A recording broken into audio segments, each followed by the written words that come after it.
Welcome, one and all, to Scotch and Smoke Rings, episode 648. Good to see each and every one of you on the program today. Thank you for your patience. I had a very bonkers sort of day with my schedule. I thought I was going to be able to start earlier than I ended up doing, even after tweeting that I had to start late, so it was one of those days. But it was a great day for me. I went to an event at my kids' school. I got to see the teachers and the other students, and my kids had a blast, and my son had a really good day. He won an award, and it was wonderful. Just a wonderful night. Sorry, I'm hearing thumps in the house when the kids should be in bed by now. Be right back. 1 second.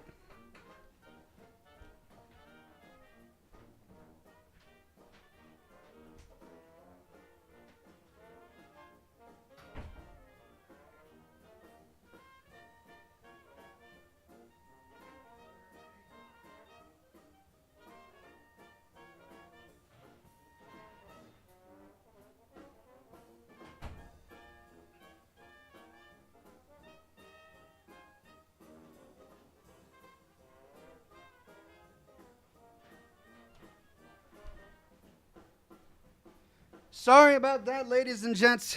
Everything's fine. Everything's fine in the house. I'm happy to be here. I'm excited to continue playing Absalov, the end of the old gods. I'm thrilled by the gameplay and the storyline so far. And, man, my glasses just can't get clean. And I can't wait to start. But, man, what an eventful week this has been. We finished Mass Effect. All of it. There is no Mass Effect left that we have not done. Well, except Mass Effect Andromeda. But does that count? Does that really count? Then we had a great Wednesday for Assassin's Creed Odyssey. We actually didn't play Assassin's Creed Odyssey. We played the Stanley Parable, which was a lot of fun, and I played it for the first time.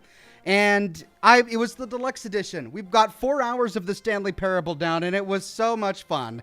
What a just unique game, and it was hilarious. And the narrator was passive-aggressive and awesome in every way, so I'm really glad we got to be able to play that on Wednesday. And today is Absalov. Tomorrow we're going to do some God of War. The week is almost out. I'm working really hard to get a lore video done for the weekend. I'm already 48 minutes into the video, editing it, and I'm still not done. It's going to be a really long episode because there is a whole lot of talking and detective work and lore in this video.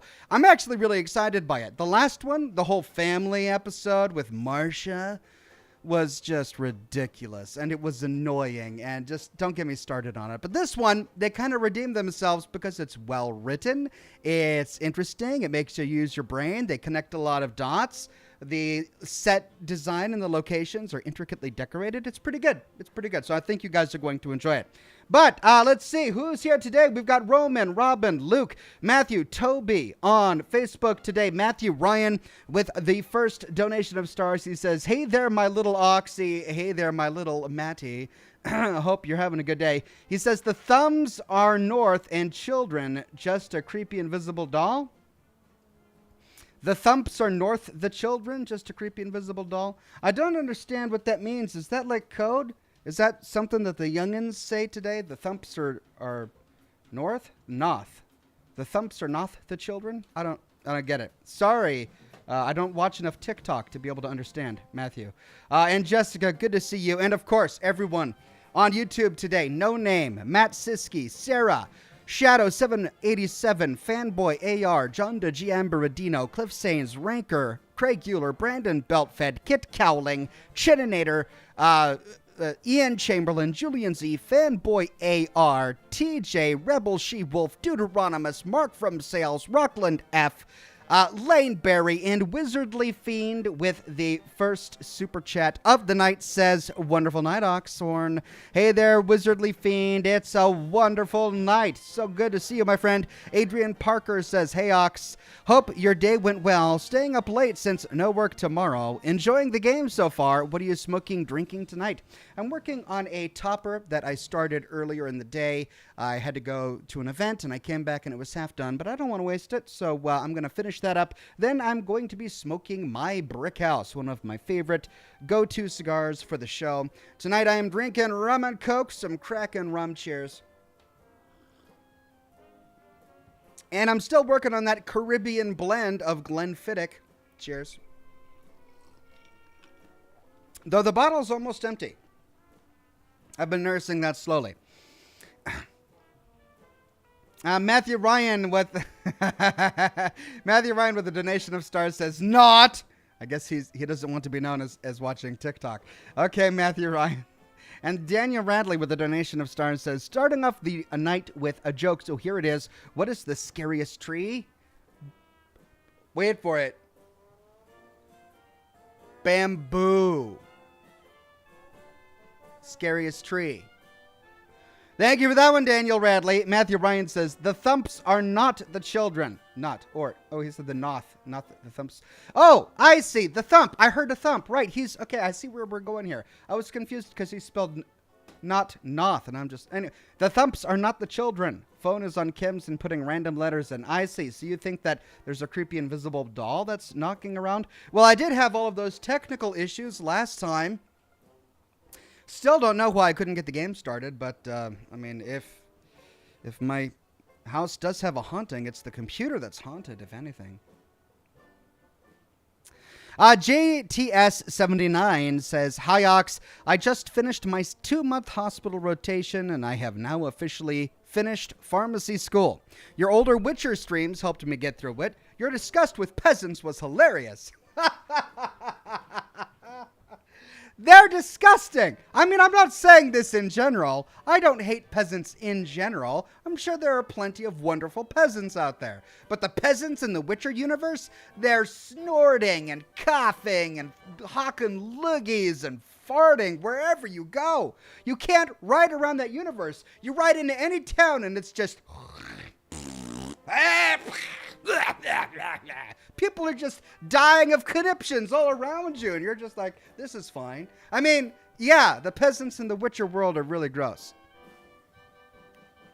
Mark from Sales says, why didn't Han Solo enjoy his steak dinner? It was chewy. Multiple layers to that. Thank you for that. Thank you for that one, Mark from Sales. Love it.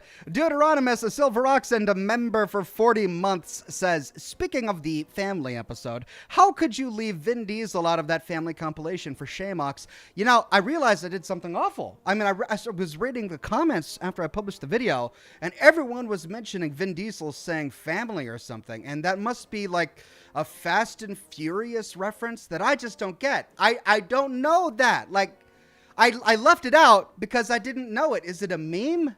Is there like a Vin Diesel family meme that I don't know about? I probably should have looked it up for the program. But yeah, I don't know anything about that. I'm guessing it's something to do with Fast and Furious. Indigo the Blue Gem says, hello, super early this time. Too young to drink, but I'm raising my Mountain Dew to you, sir. Thank you, Indigo the Blue Gem. I shall raise my whiskey, which actually was designed to be a mixer with Mountain Dew. Well, actually, Mountain Dew was designed to be a mixer with whiskey. And you know where I learned that? Here on this show. One of you fine viewers told me about that a couple of years ago, and it was news to me. Interesting. Ranker says, bald eagles have made a recent return in my area. Today I saw one and a hawk midair fighting over a dead animal. Pretty metal. Just wanted to share. That is pretty metal, especially because bald eagles are usually scavengers, aren't they? They don't do a lot of hunting themselves. From everything I've read, I mean, I know they can, but from everything I've read, they kind of bully other animals and kind of steal their kills. Maybe that's what he was doing. Robin on Facebook says, hey, Ox, today is my 30-something's birthday, and other than being with my wonderful late husband, I can't think of a better way to end my birthday than here with all of you. Well, Robin, congratulations on your birthday. Happy 30-something. I'm sad that your husband couldn't be there with you, but I'm glad you're still here with all of us. We're here for you, and I'm glad to see your name in the list today. Happy birthday. MG says, I think Marsha from Fallout 76 would love The Godfather. It has family, murders, and liars. Am I right? I was a gentleman, but man, her dialogue is terrible. It was really just awful. The thing that's most insulting about it, I mean, it's one thing to write a stupid character. You can write a stupid character well, and you walk away from that movie or that book or that game going, wow, the authors really captured the stupidity of that character well. You don't think like you've been cheated. But the problem with Marsha was not just that she was a stupid character. It was that she failed at a basic test of human logic, right? It's like the most basic instinctual thing that a normal human being does when presented with the murderers of her family. You don't side with the very kind of people who murdered your family, right? I understand that there are all sorts of layers and sometimes you don't even know, and sure mob situations where you've got other loyalties, but in this situation, she had no other loyalties. She was brand new to Appalachia, didn't know anyone there, and she purposefully blamed the Brotherhood who tried to save her family and purposefully decided to make the raiders that had business dealings with the very people who murdered her family her new adoptive family. No one would ever do that. It's like the people who wrote that quest didn't know how human beings think. And that's the problem with it. It's not that she was just stupid. It's that she was written in an unbelievable way. Like, I don't walk away believing that a person could do that, could talk that way, could think that way. I don't believe a person could see a dove necklace and think, oh, what a coincidence. That looks just like the one that my mother wore her entire life. Strange that it's on your neck, raider friend whom I want to make my family. Oh, you recently had business dealings with the people who killed my mother? That's okay. And I'm sure you got that dove necklace somewhere else. Marsha! Yeah, so it was just poorly written. But the next episode is going to be fun. Rockland F says, kids asleep? Couldn't be trouble if there was one kidnapping and the other resisting arrest. I'm Donnie with the funnies, says Rockland F. Hope that was under 18 seconds. Oh, man. The Stanley Parable is, what a gem. It's changed everything. I'm Donnie with the funny. Oh, that was great. Mulmul says, are you sure those thumps weren't the creepy Chernobyl doll sneaking back in? I'm pretty sure. I mean, again, people keep talking about the Chernobyl doll, but it's a figment of your all imagination. As we all know, I threw that doll out months ago. It's probably been a year ago now, hasn't it? And we haven't seen it since. So I understand that there was a deep connection there, and some of you wish the doll was still around, but it's just not here. So stop imagining things. Stop pestering me with your comments about the doll. I'd rather not read them. Let's move on with something else. Julian Z says, hi, Ox. So good to see you on this Scotch and Smoke Rings. Thanks again for playing and finishing Mass Effect. It was the game I wanted to see you play. You did, and you enjoyed it. Thanks for watching the trailer, too. Yeah, it was an absolute blast. Monday was a great stream. Just great all the way around. No Name says, that's just a Friday night for me. What? I mean, I'm getting to this late after reading lots of other comments. What's just a Friday night to you? The cigar and the booze? It's a Friday night. Well, it's a Thursday night for me. Fate Hugga became a Bronze Ox. Thank you, Fate Hugga. Rachel says, if anything, my nightmares are haunted by Mr. Jonut staring at me from behind your shoulder. Mr. Jonut? That's the Slocum's Joe mascot. He's a national treasure. Julian Z says, and no, Ox, we can leave Andromeda in the basement. Yeah, I don't really have any desire to play Andromeda. DJ Evisceration says, it's been a while since I've done Scotch and Smoke Rings and beer. As a Fallout lore master, which places on Earth do you feel would be the least affected by the apocalypse? I mean, Antarctica, maybe? The Sahara Desert? Those places are pretty much already ruined, so. I mean, they have their own, diverse ecosystems. Jocelyn Ryan says, I was plotting my past relationships graph. It has an x-axis and a y-axis. Cheers, Ox. An x-axis and a y-axis. Thank you. I'm plotting a mental picture here. That's nice. Thank you, Jocelyn. Gwendolyn says, yep, Fast and the Furious reference. It's all about family and over-the-top physics-defying car stuff. Yeah, okay. I figured as much. Yeah, I should have. I never watched any of the Fast. I think I watched the first one when it came out, like in the 90s. Was it the 90s or the early 2000s? I think I watched the first one back when I was a kid. And I haven't watched any of the others. Vin Diesel, was Vin Diesel? Yeah, he was in the first one. Yeah. I probably should catch up.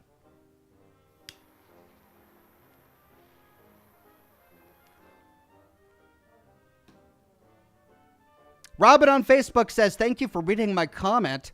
I don't know why it wouldn't let me send stars a minute ago. Okay, so I get a birthday smoke ship, right? Yes, please. Yeah, I suppose so, Robin. All right, I'll give you a birthday smoke ship. Matthew Bryant says, been playing Final Fantasy 13, beat 13, and now on to Final Fantasy 13-2. Which the story is confusing like me crazy. Time travel is involved. There's a Final Fantasy 13-2? I didn't even know that. Really?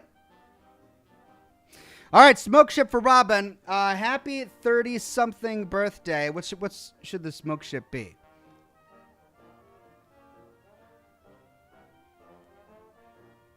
The smoke ship is the bucket crusher from the Stanley Parable, falling down an infinite hole. A mostly infinite hole.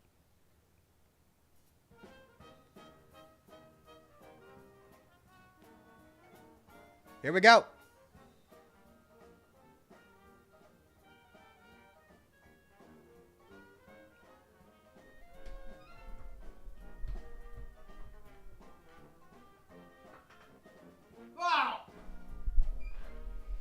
I hope you didn't blink, because if you did, you missed it. For the briefest of moments before your very eyes was the bucket crusher machine following his own adventure line down a mostly never-ending hole. I mean, that's content there.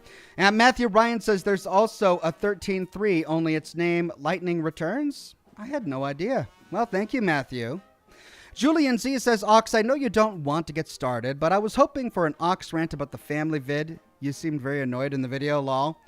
I think this message must have come after I just finished my rant, which I didn't even plan to do. So, yes, it was very frustrating. There was the whole Hellcat armor thing, but I talked about that last week, and then Marsha just... Oof. Lane Berry says, I too am having the Caribbean cask tonight with a large ice sphere. Pretty darn good. If there was a ghost baby in your office, would it be shooting up your donut with Psycho? Would it be shooting up a donut with Psycho? That's a very specific thing to mention. Makes me wonder if somebody has you up to saying this. Like, do you guys go onto the Discord server and plot what you're going to say on Scotch and Smoke Rings just to annoy me? Oh, we're going to bring up Sisty Pigs again. Oh, we're going to have him do a rant on Power Armor again. Oh, we're going to keep mentioning the creepy baby that was gone from the episode months ago that isn't here. We're just going to annoy him by talking about the Chernobylite baby. Is that what you guys do? Because you shouldn't. You shouldn't do that. This should be fresh and organic, you know, off the cuff, not plotted in some back chamber. Lane Berry says, I read that one from Lane Berry. Thank you, Lane Berry. And Rachel says, if you don't want to dive into a whole new franchise for Mondays, may I, as always, recommend the Wasteland 3 DLC. It is on my my list. It's on my short list because I've already started Wasteland 3. I should probably do the DLC. Maybe we'll tackle that. I don't know. Everyone really wanted me to do Halo. And yet there were a few games that people sent me on Twitter that looked really interesting. So, you know, I don't know. Lots of options. Kit Cowling, a Bronze Ox, and a member for 3 months says, Hi, Ox, your streams are the highlight of my days. Well, Kit, you humble me. Thank you so much for coming on by. I'm glad I can inject some joy into your life.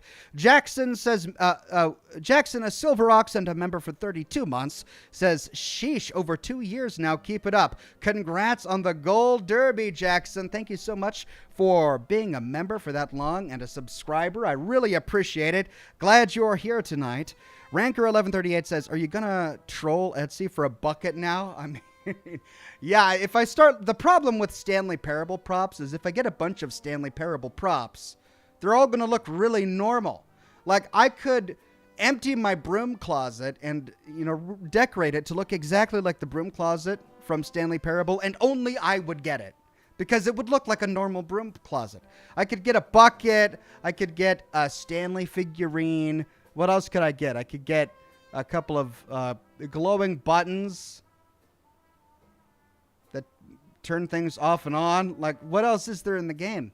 It's not really a movie meant for props, is it? No. Toxic Sean says, hey, Oxhorn, I hope you and chat are well. Sadly, can't stick around, still being one stream. Anyways, hope you're gaming like a madman and loving it. You know I am. Toxic Sean, you know I am. Matthew Bryan on Facebook with a donation of stars says, so since there is no baby, what is your psycho prop doing next to the donut? The donut? The donut is on my fur blanket on the chair. The psycho prop is there with the other chems. I have an entire shelf over here. It's off camera. You can't see it. Covered in chems.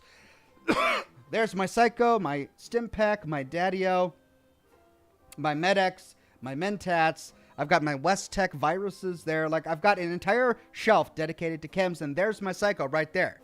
Not on the blanket with the donut. Again, you guys must have rehearsed this in Discord or something. That's all I'm thinking.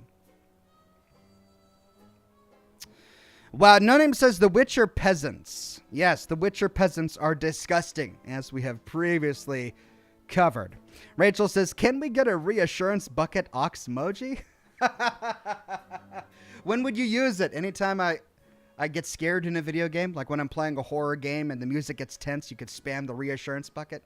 That's actually a really good idea. I love that. I love that so much. Vince M says, hey Ox, you can go out of bounds in the Stanley Parable. You crouch into the 434 desk chair and climb out the window. Great for hilarious commentary. Really? He comments on it if you go out of bounds? That's great. That's brilliant. You guys are making me want to fire the game up again, even though I think we practically did everything we can. Though we didn't get that last Stanley figurine. I think there were probably a couple endings we missed. Yeah, I don't know. Indigo the Blue Gem says, recently found out you were born in Washington. Does that mean your connection with Fallout 3 is a bit better than the others? No. I was born in Washington State, not Washington, D.C. I have been to D.C. a number of times, and the last time I was there, I did go on a Fallout 3 pilgrimage with a little Vault-Tec bobblehead doll, and I took some photographs and put them on Twitter. It was a lot of fun. But I'm from Washington State, which, correct me if I'm wrong, has not had the post-apocalyptic treatment by Bethesda just yet.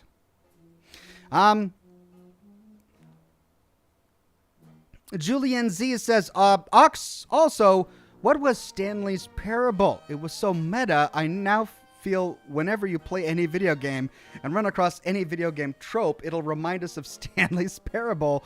We will now always laugh. I mean, I think you're probably right. That's probably going to happen. And I'm not upset about that. I think that's great.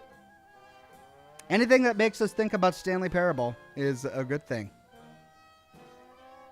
No Name, a gold ox and a member for 29 months says, I saw this sweet, poor old lady fall down the stairs and hurt herself. At least I assume she was poor because I didn't find more than $3.50 in her wallet. Is that a South Park reference? $3.50. Loch Ness Monster?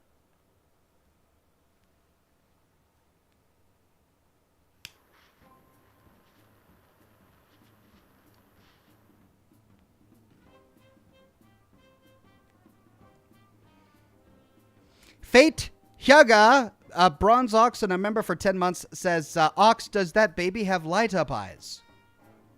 Light up eyes? Light up eyes?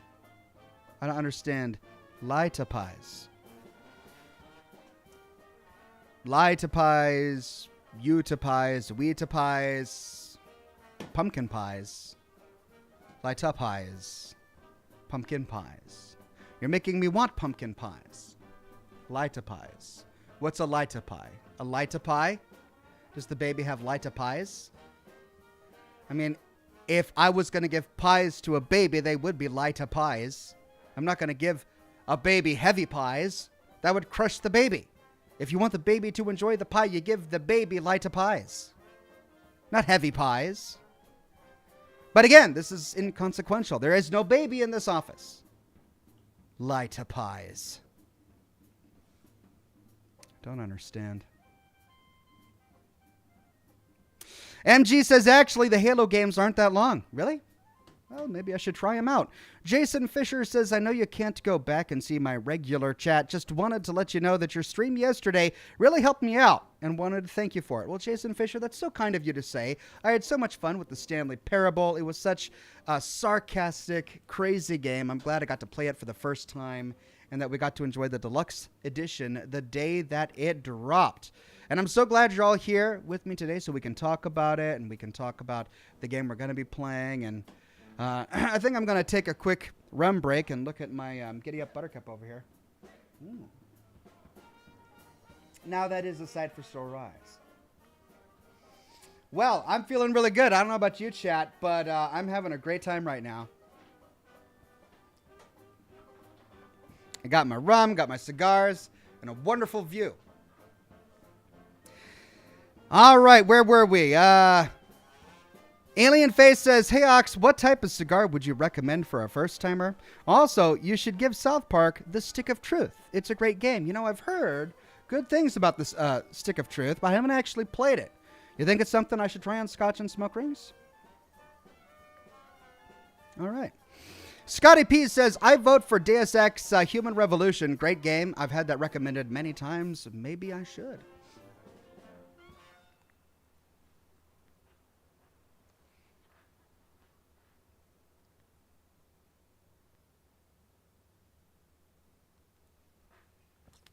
Indigo the Blue Gem says, not joking. I think I saw someone peeking in the blinds behind you. Swear on my life.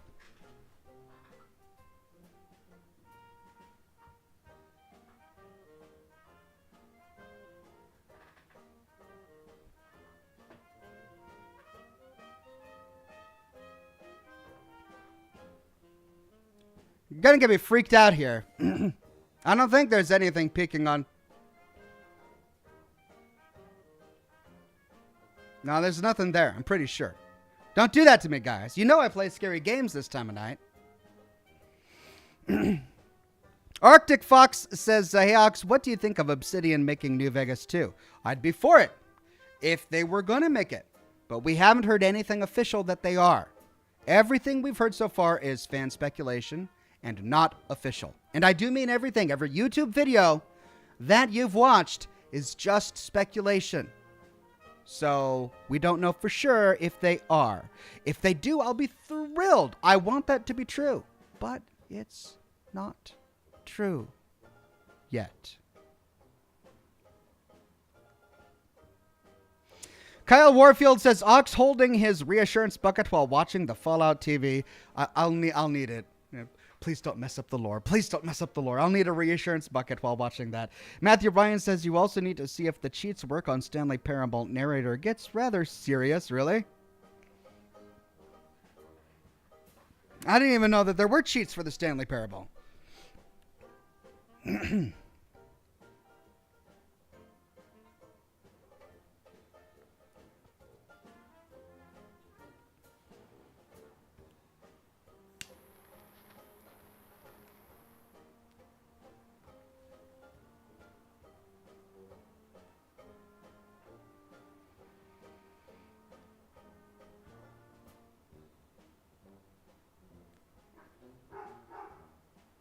Gene Smith says, as you turn your chair, there is a red light in the window.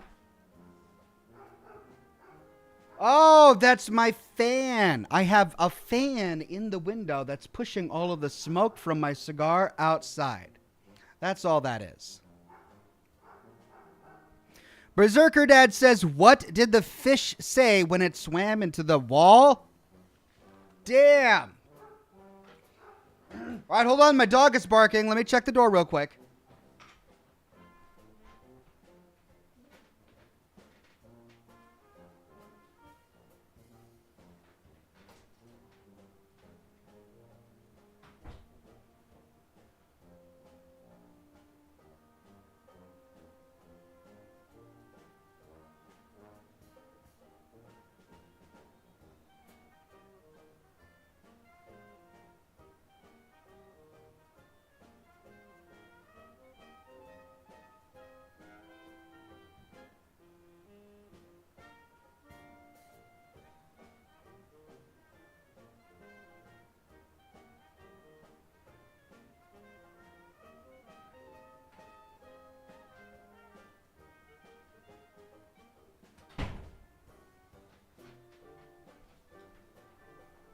Sorry, don't know what it was.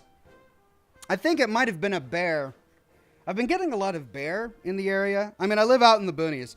When I was dropping my kids off at the bus stop the other day, a bear ran across the road, right? So I think it might have been a bear. Matthew Ryan says, how are the fuzzy family members? Oh, they're doing okay. I mean, you heard my dog Admiral barking out the window.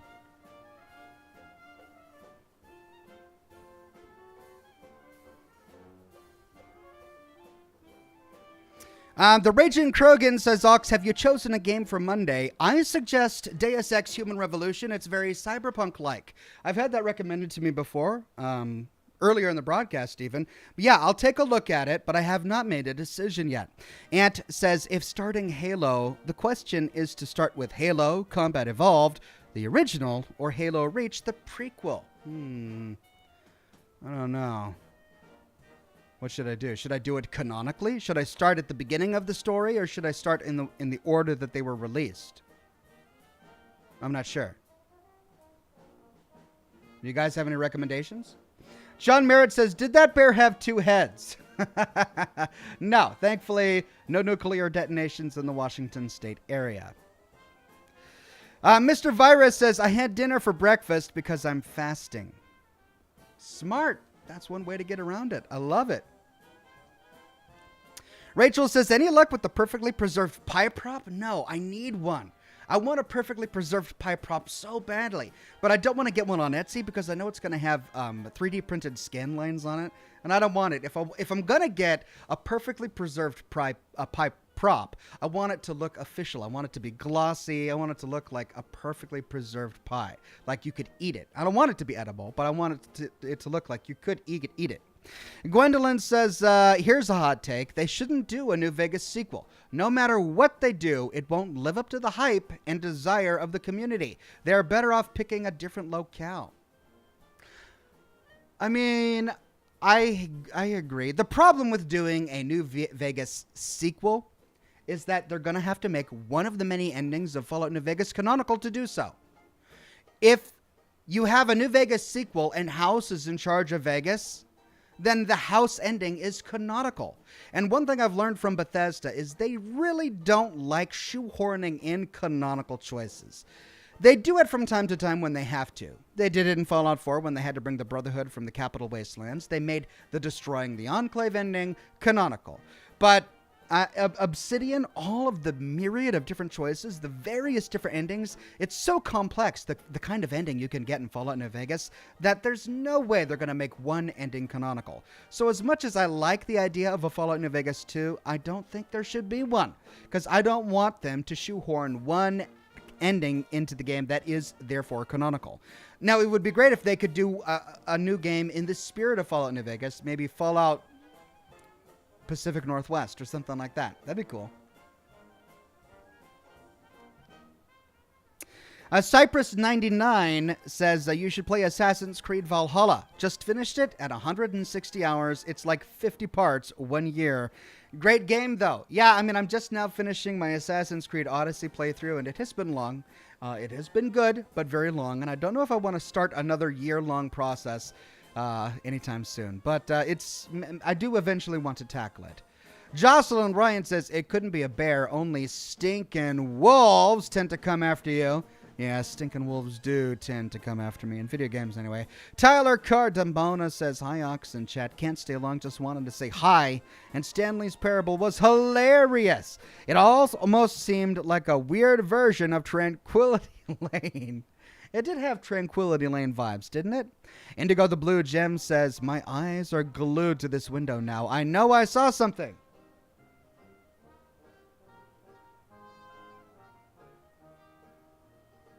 There's nothing in the window. I've got it open. So if there is anything in the window, it can get me easily. The only thing in the window is my fan.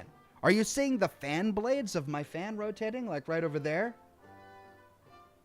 There. My fan is right there. So if you see something move, it's probably my fan. But there's nothing else in the window. Don't know what you're getting at.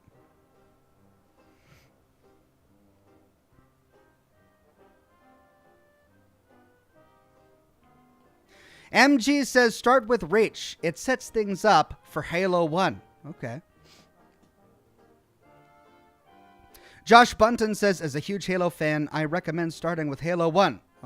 We've already got some split in the chat here on this.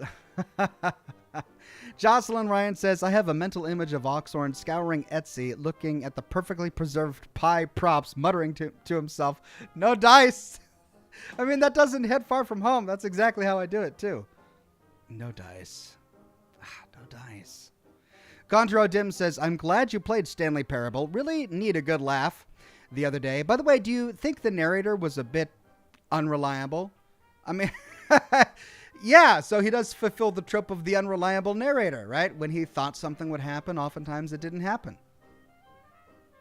The Raging Krogan says, I just finished the Control game. It was pretty good, but the story makes you think in order to understand. Very atmospheric, though. Yeah, I mean, it's not an easy game to understand. You kind of have to scrub all of the lore and think about everything and put two and two together and then read the Wikipedia article afterwards. But there is really cool story there. Eddie Lowtech with a super donation. Thank you, Eddie.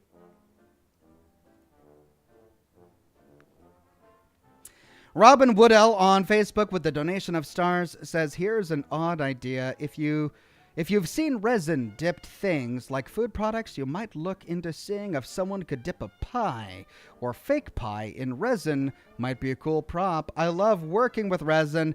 Yeah, that's probably the best way to go about it, but I don't have any experience with it myself. Matthew Ryan on Facebook with a donation of stars says, if you do Halo, I'd recommend starting with Combat Evolved, mainly because that's what really introduced the enemies pretty well as the basics for the rest. But if you want to go for story, it starts with Halo Reach, but the gameplay is set more for people familiar with enemies, and the story is for the rest of the games. All right, I'm starting to think that Halo might be a bit complicated. Lots of divisive opinions here in the chat. Matt Siski says, now I got pie on the mind. Start with Halo 1. Thank you, Matt. No Name says, you could, in theory, just take a real piece of pie and encase it in epoxy resin. It's one way I go about it. Michael Yang says, we know you want to see new factions in future Fallout games. What about new pre-war companies like Robco and such? And what kind of companies? I mean, yeah, new companies that were pre-war, having them introduced for the first time is a great idea. I love new companies that emerge as we play new Fallouts. In terms of what companies? I mean, having more foodstuffs and more companies that make foodstuffs is great. Slocum's Joe was introduced in Fallout 4, and it's now one of my favorite pre-war companies. Yeah, I mean, there's any number of different products that could use new companies in the Fallout universe. Jay King, a Silver Oxen, a member for 20 months, says, hello, my friends. How is everyone? Is that a Ukrainian flag in the background? It is. Speaking of, I am currently learning Ukrainian. It's a fun language. Well, good luck, Jay King. I hope you enjoy your studies. Eddie Lowtech says, would you be satisfied if they would make a sequel of Fallout 4? Again, it comes to the problems of making player choices canonical. If they make a direct sequel of Fallout 4, then they're going to have to make either the Minuteman or the Railroad or the Brotherhood or the Institute ending canonical. And that takes away a lot of player choice. So preferably, I just like to find a new Fallout in a different place that doesn't depend upon the factions that we've already met in the previous games. Axon Media Seattle says, start with Halo Reach. It's a lot more fun than Halo 1, which has levels that are way too long. Plus, fighting the Flood gets super frustrating. Okay, Halo Reach. Thank you. And then Kellen Gray says, don't worry, Ox. We will protect you from whatever bear, Mothman, or Wendigo that is out there. Thank you. I'm glad you all have my back. I mean, literally, you can see what's behind me, and I can't. Indigo the Blue Gem says, no, above the fan. Like someone's head peeked. Noticed someone in the room, then dipped.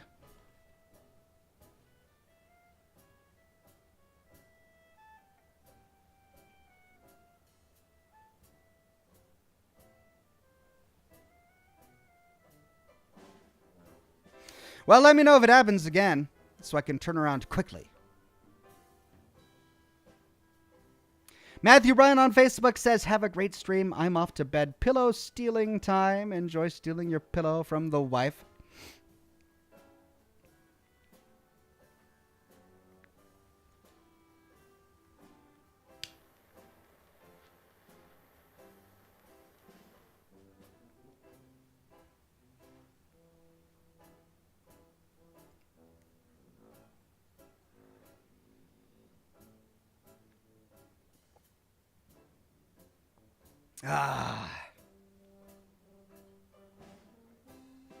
All right, we got a few more minutes, then we start the game.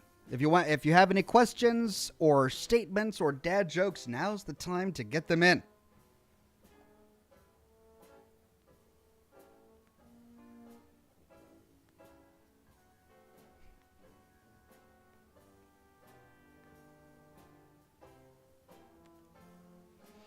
Kiana1 says, my opinion, but Halo is rather boring.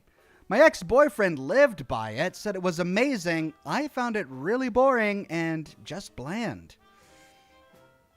Oh dear. I mean, there's that problem, when games come out and their gameplay is so innovative that they become a genre-defining game, they get remembered for that. But then more games come out in that same genre and do things bigger and better. And then you go back to play the genre-defining game years later, and it's kind of pale in comparison to some of the other things you've played. That might be what's happening with Halo 1, but as I've never played it, I don't really know. No Name says, I hope when I inevitably choke to death on gummy bears, people just say I was killed by bears and leave it at that. Why would you inevitably choke to death on gummy bears? Do you have a gummy bear problem? Like, do you pack bags of gummy bears wherever you go? Are you sitting at your computer munching on a pack of gummy bears? I mean, if so, can't say I blame you. There are worse things to chew on.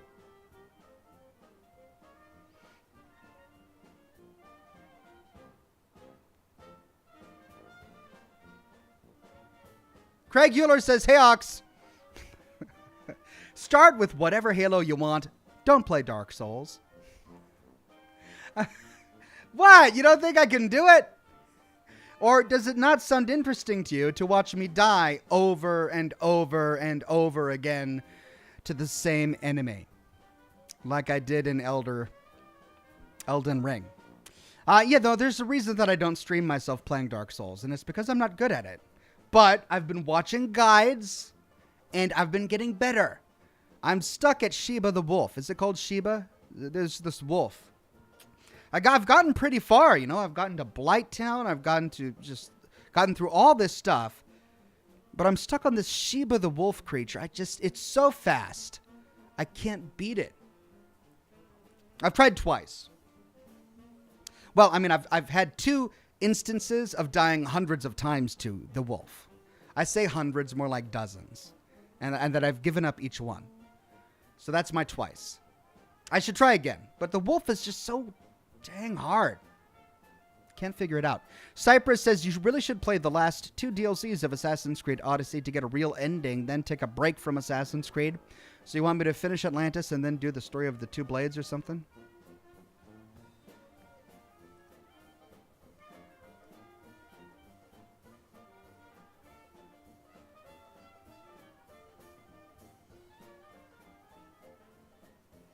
John M says, that damn wolf. Yeah, no matter what it is, in whatever game I play, I have problems with wolves. I get to Dark Souls. I killed the dragon. I killed the giant dragon on the bridge. Admittedly, I cheesed it. I used a crossbow to kill its tail, and then I just got the sword that it was having and then hid in a staircase and jumped out to shoot at it and then jumped back into the stairwell. And, you know, that's how I beat the dragon. But still, I beat the dragon. But I can't beat the wolf. I beat the wyvern. There was like an 8-headed dragon wyvern in a pool. And I killed it. No problem. But the wolf? I can't kill the wolf.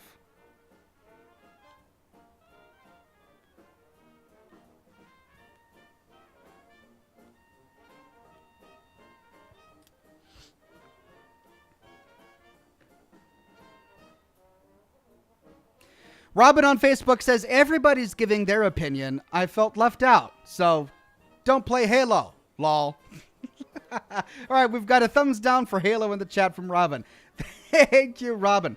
Kyle says, with a donation of stars, a future reference I'd love to see becoming a recurring thing in Fallout. Stuff would be the guy that Raiders in Fallout 4 tell stories of who pretends to ride motorcycles and throwing grenades making sound effects. Yeah, that guy's great. In downtown Boston, we find the guy telling the story of the Raider who rides motorcycles throwing grenades. It's a great little story. Robin says, I really enjoyed your LA Noire series and your Sunken City one. I think it's the detective guy. Yeah. The Sunken City. I enjoyed LA Noire so much. The Sunken City was okay. I wouldn't say it was a great game, but it was okay. But LA Noire was a great game. No Name says, we wouldn't blame you if you use Dark Souls cheat. Is there a cheat for Dark Souls? You probably shouldn't tell me because I would be tempted to use it. Like, I don't typically cheat, but for Dark Souls 1, I mean, just don't tell me because I'll be tempted to use it.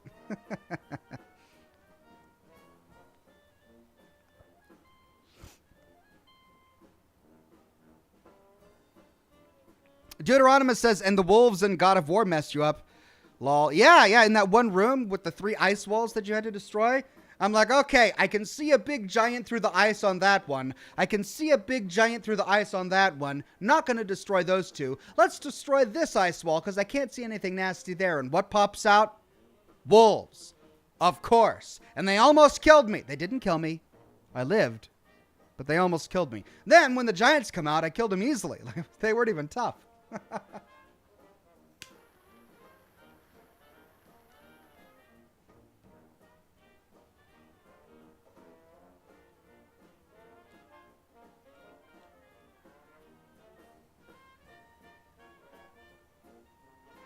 Mr.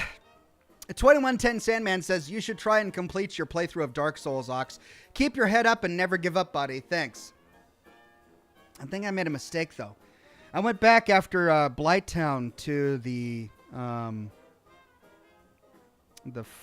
campfire in that one place where we start, and the firekeeper was dead.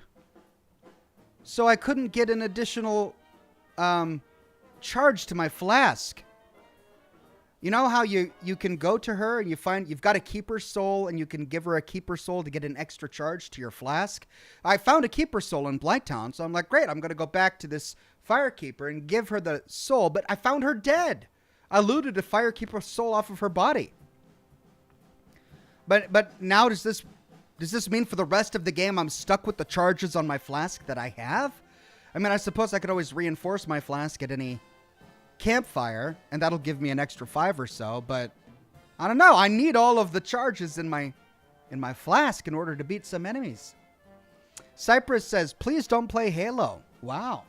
All right, we're getting some very strong anti-Halo comments in the chat. Maybe it should be Deus Ex. Or maybe it should be the Revolution one.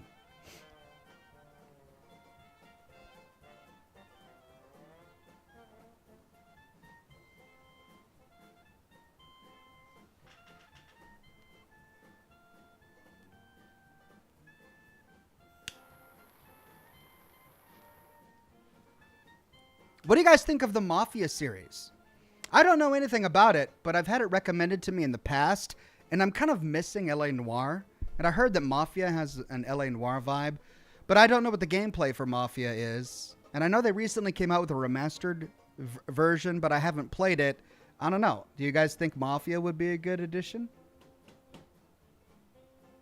I mean, it's kind of like Deus Ex, Halo, Far Cry, Mafia. It's kind of where my mind is now for like big AAA games. There are a lot of indie games that I'm really interested in that I'd love to play. But I typically don't play indie games on my Monday, Wednesday, Friday streams, with the exception of Disco Elysium, which was just such a gem that I had to play it. Adam M says, what about streaming Fallout 4 with an all-new character and a playstyle you haven't tried? I mean, I could. It's just I know Fallout 4 so well, since I have done so many lore videos on it, that it's not going to have any surprises for me. I feel like I wouldn't have very much commentary, right? I wouldn't be reacting to anything because I know it just so well. So I don't know if it would be a good game for me to stream. Now, I definitely need to do a lore series, but I don't know about streaming it.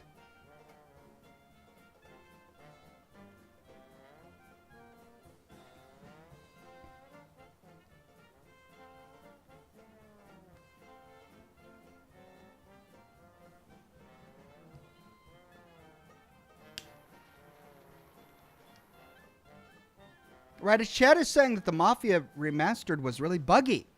It has a reputation for having lots of bugs. Lane Berry says Red Dead 1. I would. I would drop everything and play Red Dead Redemption if I could, if it was on the PC. But it's not. You know, when they bring Red Dead Redemption to the PC, if they ever remaster it or something, I mean, I would play that in a heartbeat. And there are a lot of great PlayStation exclusives that I want to play. Horizon Forbidden West, and then a bunch of other ones. But, you know, they're not on PC yet, so. Noname says the Godfather games are fun. Are they? Maybe I should try the Godfather. Justin Rice, a member for 21 months and a Silver Rock, says you would love Mafia 3, like a New Orleans noir. Ooh. Oh, that sounds great. But can I play Mafia 3 and skip the first two? IMG Snap says anything but Halo. Wow. Well, I feel really bad for all the Halo fans in chat. There's a lot of strong anti-Halo sentiment in the chat today. Jack Beaver, a member for 23 months and a Gold Ox, says, have you thought about playing the Fear series? I have not. Well, I mean, I have. I've had it recommended, but I haven't placed it high up there. I tend not to do strictly horror games on my Monday, Wednesday, Friday streams. We're thinking about the same thing, right? Fear is the game about that Japanese girl. Indigo the Blue Gem says, I think you're safe. The jet has made me jittery, I guess. Here's a joke. Why did the Scarecrow get a promotion? He was outstanding in his field. Well, I mean, it's understandable if the jet made you jittery and you started seeing things in the blinds behind me. But I promise you, I am the only one in this room, and there is nothing staring at me from those blinds. Nothing. You can look back there all you want. And there's absolutely nothing there. So, the jet has definitely made you jittery. Thank you for the dad joke. Weird Beard, a gold derby, a gold ox, and a member for 40 months says, Mafia 1 and 2 are pure gold. The story will stick with you like L.A. Noire, in my opinion. Mafia 3, eh. So with Weird Beard, we've got the exact opposite of Justin Rice. Wow. Mark Hayes says, +1 for Deus Ex, one of my favorites. All right, lots of great things about Deus Ex.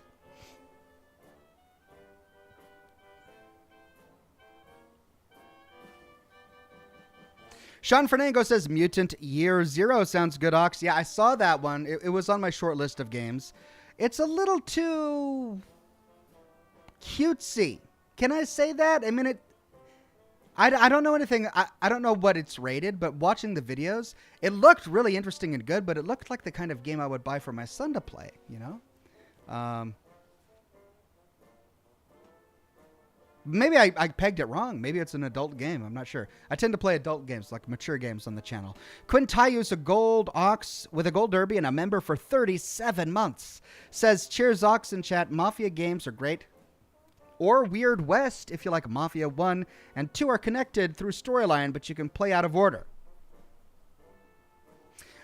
Weird West looks good. The art style, I don't know. It's too Borderlands for me, but maybe I should check it out. The Raging Krogan says Grim Fandango is another suggestion.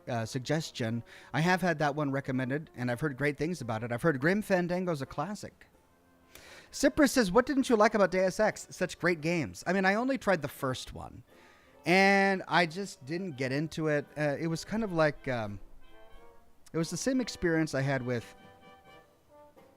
the zombie one that they released a couple years ago. I played like an hour of it, and by the end, I mean, what I do when I play a new game, I'll play it until I'm sold on it. Like I play the game until it grasps me. Like the narrative really has caught me, and I'm interested in it. And I give a game about an hour to do that to me. And the first Deus Ex when I played it, it didn't do that to me. I got through and I was like, why am I doing this? Am I having fun yet? No. Is the combat confusing as hell? Yes. Do I care about this character? No. Like, why am I playing this? I understand I should probably give a game more time, but at the time, I just wasn't into it. Maybe I should revisit it. Adam M says, Tiny Tina's Wonderland would be a good one. All right. Thank you, Adam M. Tiny Tina's Wonderland. Jocelyn Ryan says, you should check out a game that is supposed to come out later this year, Atomic Heart. That one has actually already been recommended to me, and I have it on my short list. I can't wait for it to come out. Kyle Warfield says, I still think you'd really enjoy the new Tomb Raider trilogy. All right. If it's better than the old Tomb Raiders, I'll definitely consider it.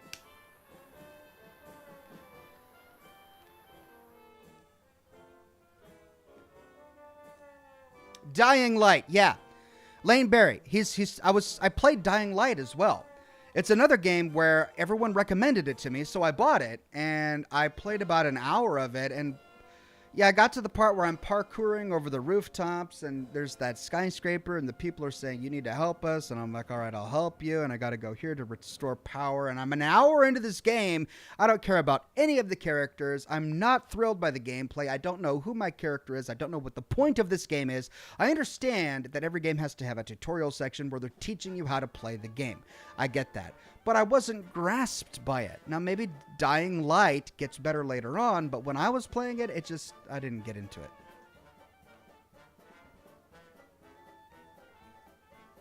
Lucky Babcack says, I would vote no to Halo. Loved the stream yesterday. Had me and my wife laughing. Thanks, Ox. Thank you, Lucky Babcack. Kennock says, I heard Mafia 3 has rampant use of the N-word. Okay, well, that would be a problem. I suppose playing any game that authentically represents that period of time, we would have a problem with that. And I had to censor all of that in my LA Noire series. That was the benefit of doing a lore series. I could stop and edit out all of the N-words that were said. But when I'm doing a live stream, I can't do that. And this is my job, and I can't put my channel at risk. So maybe that makes the decision easy for me. Nick Valentine says, so in Fallout Universe, Vault-Tec at least instigated the war, even though the Chinese would have launched the nukes first. I mean, how else would those experiments have been carried out in vaults? So, I mean, there is that argument. But they were getting subsidies from the U.S. government to create their vaults. It was within their best interest for the U.S. government to continue to exist as an organization so they could continue to get more money to build more vaults. I don't necessarily think that they had to think that an apocalypse would happen in order for them to get a return on their investment. Because, yes, the experiments are interesting, but if the world ends, what is the return on their investment? Nothing, right? So the experiments, I think, were incidental. I think like they they were doing, I don't think the experiments were the purpose of the vaults. I think the purpose of the vaults were to get people to pay to enter them and to get subsidies from the U.S. government to continue to build Vault Tech as a corporation. So I don't think they have any reason to start the apocalypse. They don't gain anything by doing the experiments. Yes, the experiments are horrible, but I don't think they have any real reason that forces their hand to start the apocalypse. Sharmi Russell says, good evening, Oxen Chat. Here's my late fee. Just got home from work. Glad to catch the stream. Why should you never trust a carp's excuse? Because they always seem a little fishy. Granted. Freddie Simmons says, you could play Deus Ex Human Revolution, the director's cut, get through that in 10 or 15 4-hour live streams, move on to Deus Ex Mankind Divided, get through that in about the same number of live streams, watch gameplay trailer. All right. Thank you, Freddie Simmons.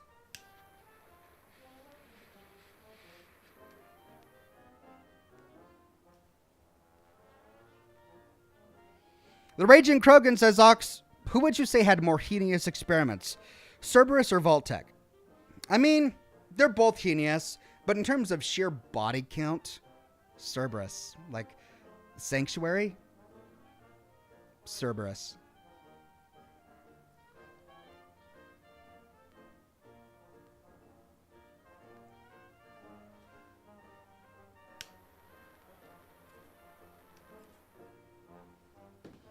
All right, we need to start the game. Yeah, it's time.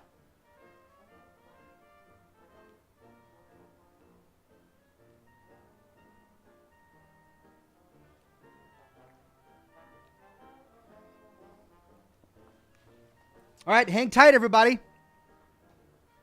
Let me get the game up, and then let me douse the lights. Oh, come on. Just let me get to my library. Absalov.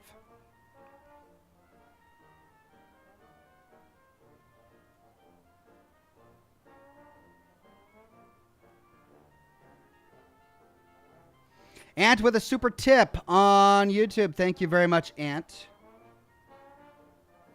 And Prime Ether says the Mafia series isn't connected. Only the ending of 1 and a part of 2 is connected. Mafia 3 is repetitive in missions. 2 and 1 remastered is amazing. Thank you very much, Prime Ether.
With a super tip. Thank you very much.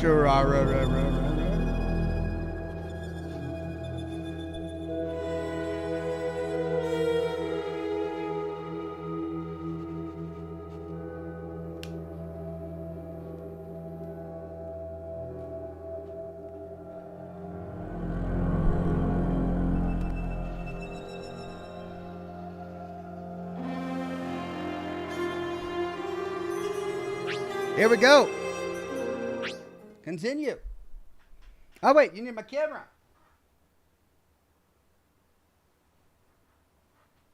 There we are.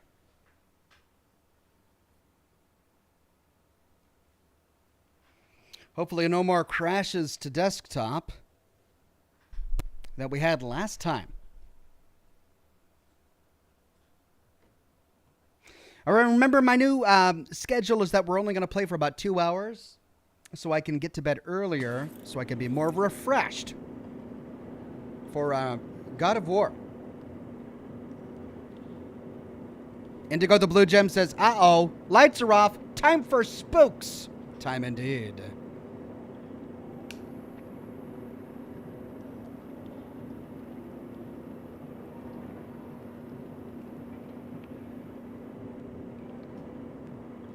Time for my brick house.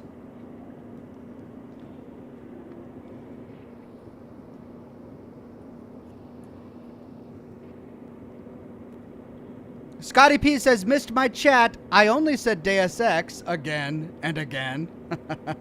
Lots of people wanting Deus Ex in the chat. Okay. Let's see. Why is my mouse stuck? Hold on. My mouse is stuck. There we go. Now. I'm trying to remember.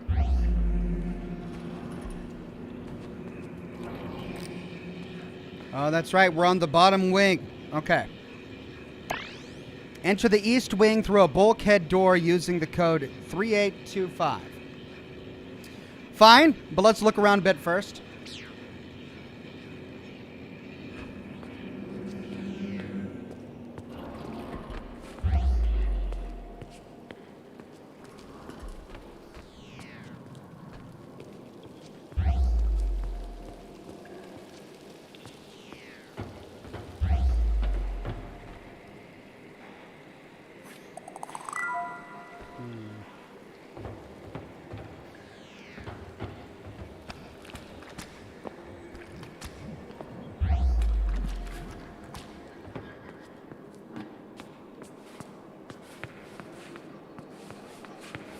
Oh! We've got bodies.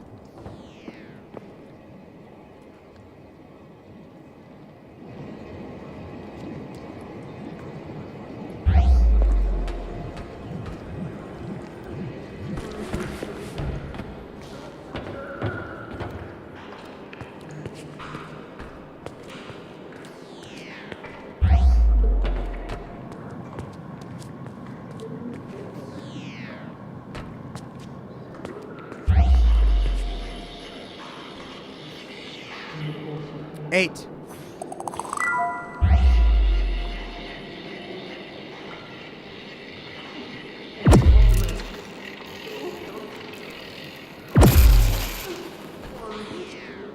Lore. Gimli researcher Yang, note 40. The Apsulov containment facility has grown in equal proportions to the discoveries made during the last few months. The various spatial phenomena occurring in the vicinity of the Absalov are astounding, and the materials excavated are just... they're alien in nature and most likely dangerous. And I keep wondering about Dr. Henrik Anderson's intentions. It's clear he's looking for something. At first I figured it to be a religious reasoning behind his actions. But when I came across a schedule for the facility, I noticed how Anderson has apparently moved his own daughter into one of the advanced care units. He's planning something. I want to find out what. 2625. Oh, and it pointed over here. Ooh, there's a guy right there. Is there a finger pad around here? 2625.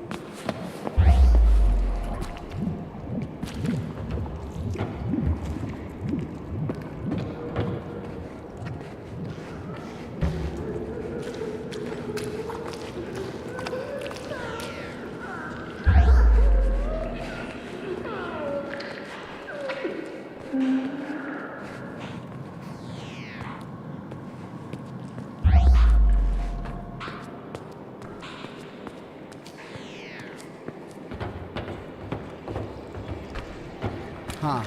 Can't find any place to put in 2625. All right, that's where we need to go. But there's also a marker on the ground over here.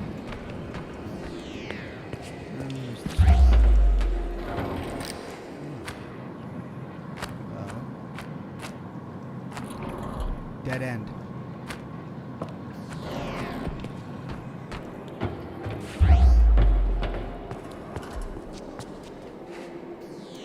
Nugget Fleas says, hello, Ox and chat. Am I late? No, we just started the game. Vlad says, do you ever get fancy with the cigars you smoke? How much are they, and have you ever smoked a Cuban? I have smoked a Cuban, not in America, but when I've been to Canada and Amsterdam, I have smoked Cubans. The fanciest cigar I ever had was on my bachelor party about 10 years ago, and my brother bought me a $50 cigar. These are about $10 a piece if you buy them in a box. Indigo the Blue Gem says, while we're still on game recommendations, if you want horror, play Outlast, the scariest game I ever played in my life. I actually live streamed myself playing it. Google Oxhorn After Dark Outlast to watch the replay.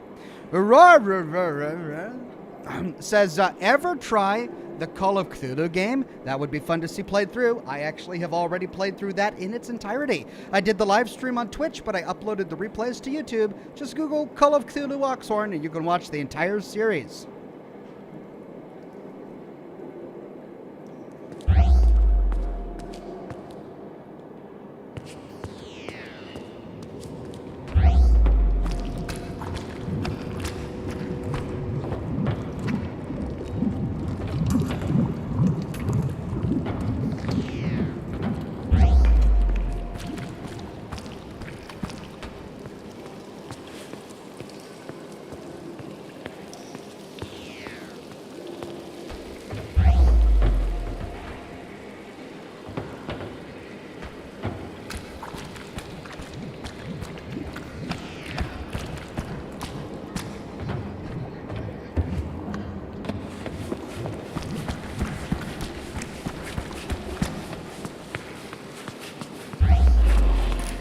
Okay, let's see what's over here. Oh, wait, no, that's the elevator I came from, isn't it? All right, we got to go to the East Wing. Let's go there.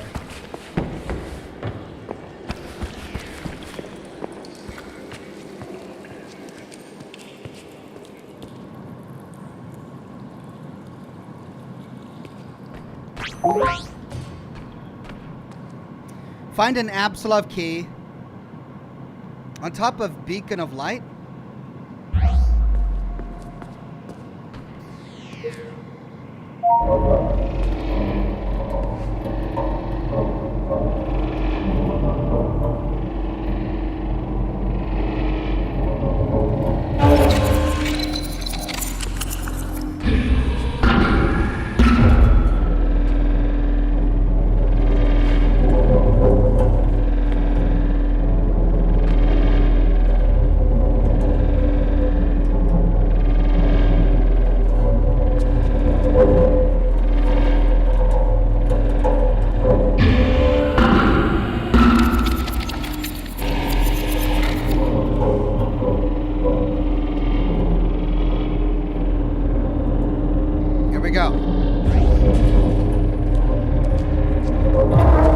Achievement unlocked, Gatekeeper Seer. Achievement unlocked, Gatekeeper Viking.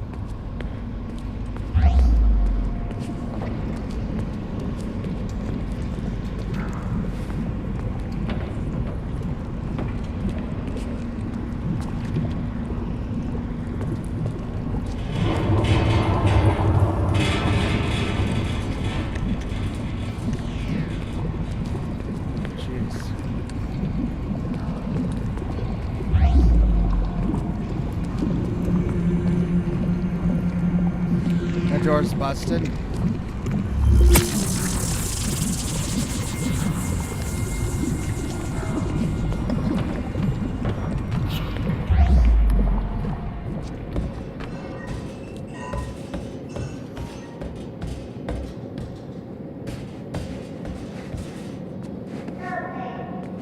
Oh, what's that noise?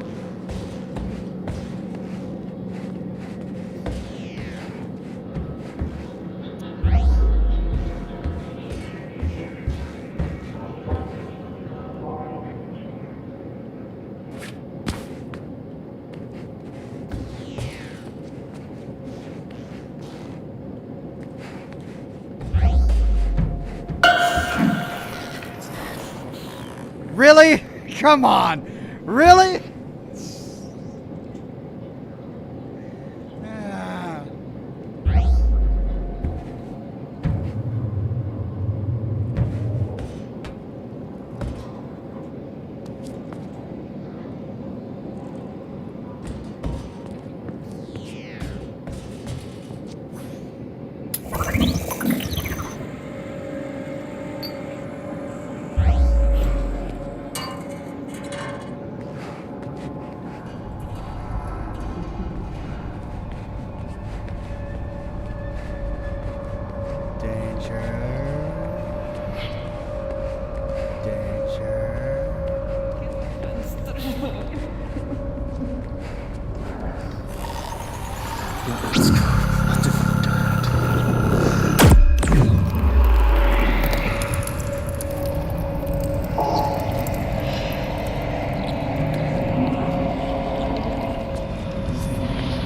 Why are there ghosts still there?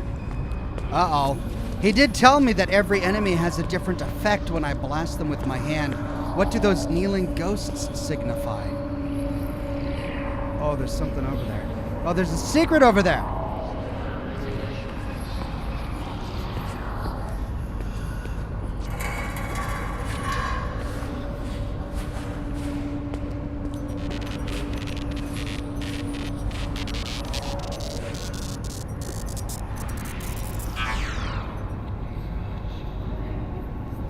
Indigo the Blue Gem says, ha!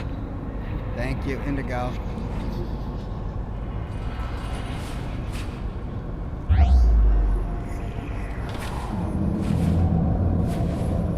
Oh, come on.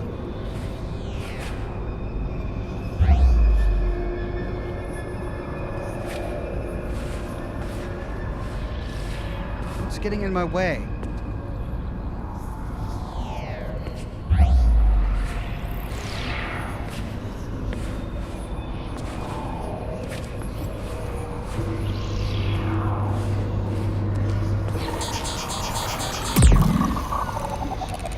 I'm out.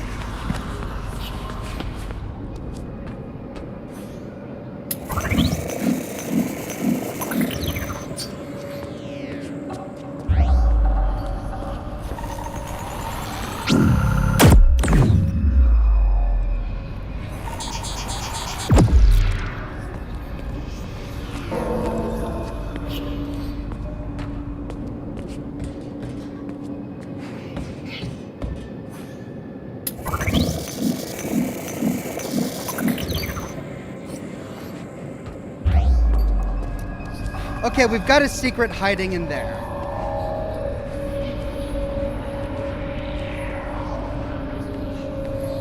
Maybe I need to keep exploring.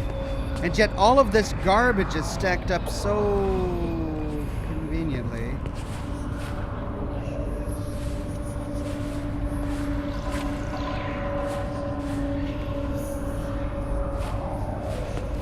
But I can't get up there. Oh, there we go.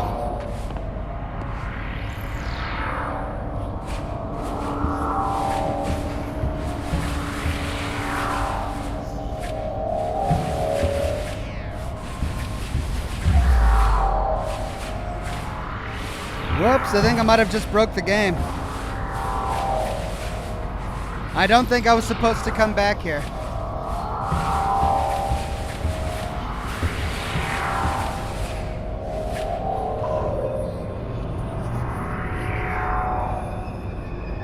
Right, looks like I gotta find another way to do that.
before I do the lockdown thing, let's see if I can get that secret. Yes!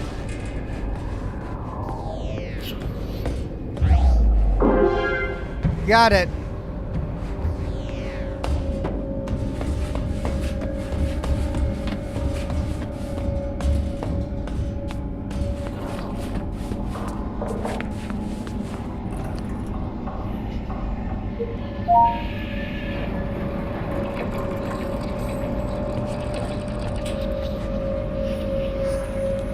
Okay. We removed the lower level lockdown.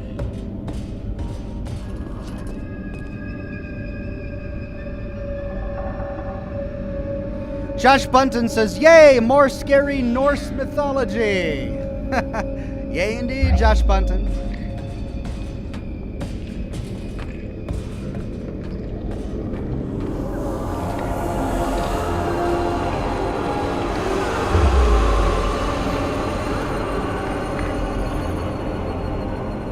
So that's what that means. You don't kill them permanently. When you come back to the room,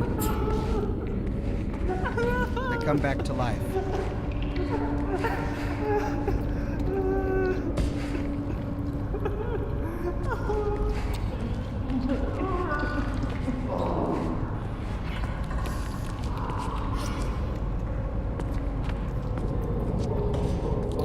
Okay, I think this is where I needed to go.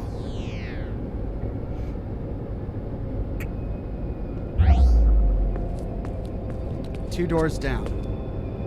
Red door. Locked.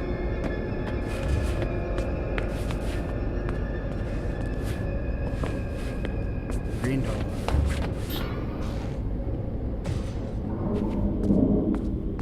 Alright, start here.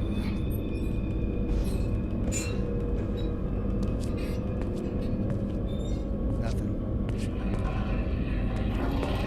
Oh! Scary bathroom pictures. Oh God.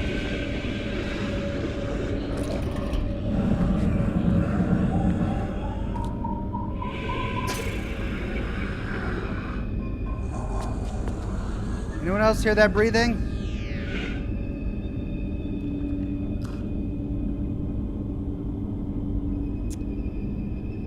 Indigo the Blue Gem says, if it isn't too much to ask, could you maximize the camera screen a bit?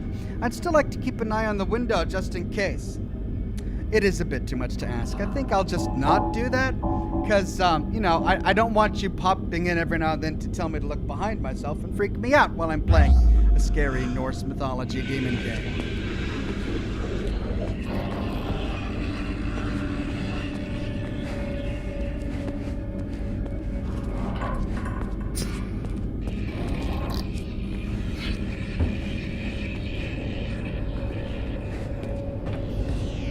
Yes.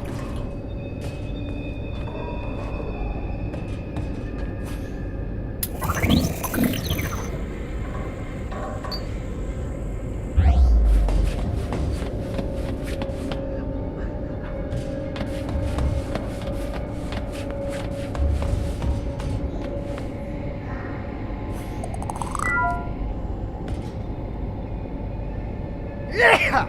Excuse me. Yeah! Excuse me again.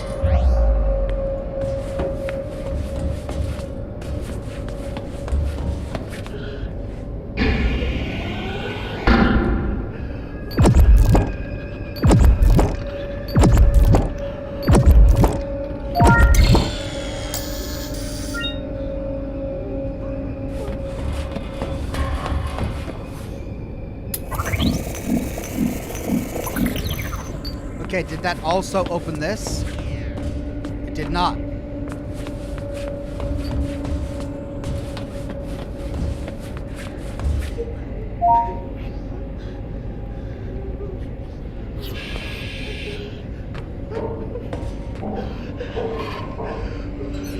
Yay!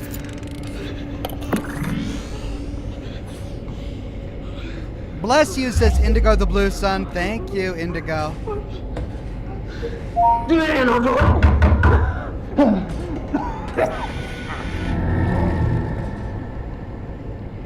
Oh, God.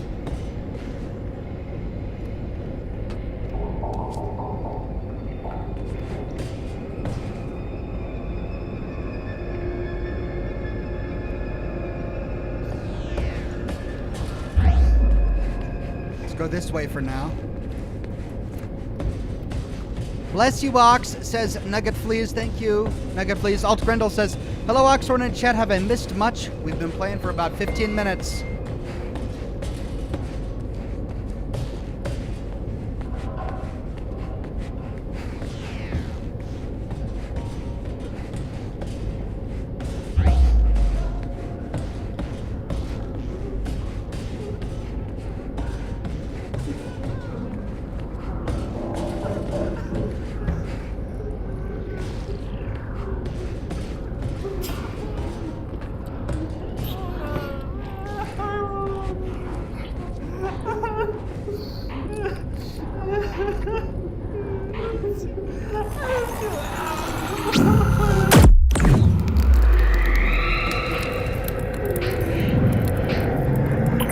Key signature already scanned.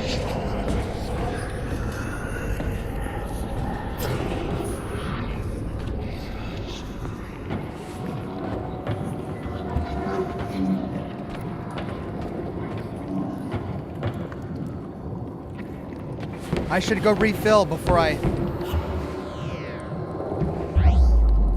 do anything else. All right, he just came back.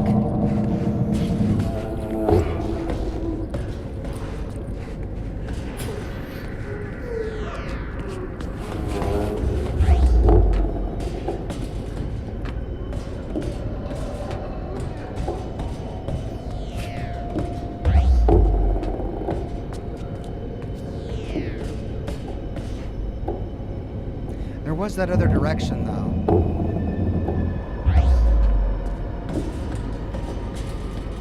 Into the light.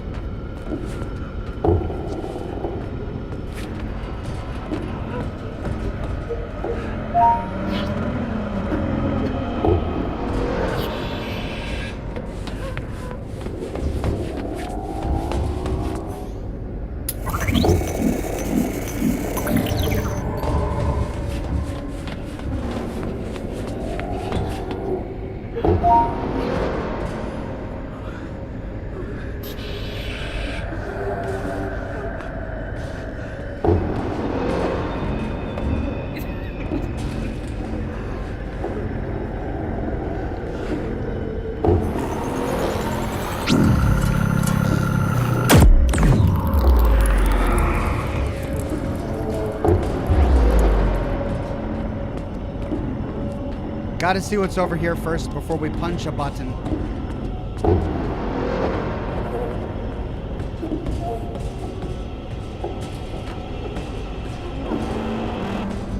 It just comes out on the other side.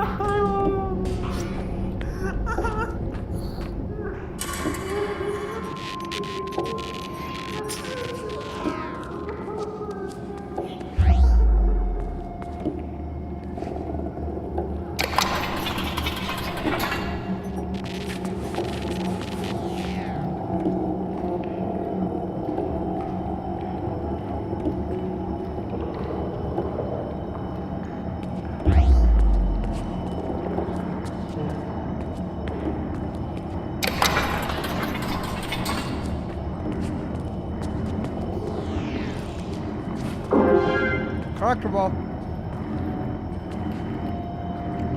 No, this doesn't come out on the other side. What was the other one? I gotta go try it. And I gotta refuel anyway.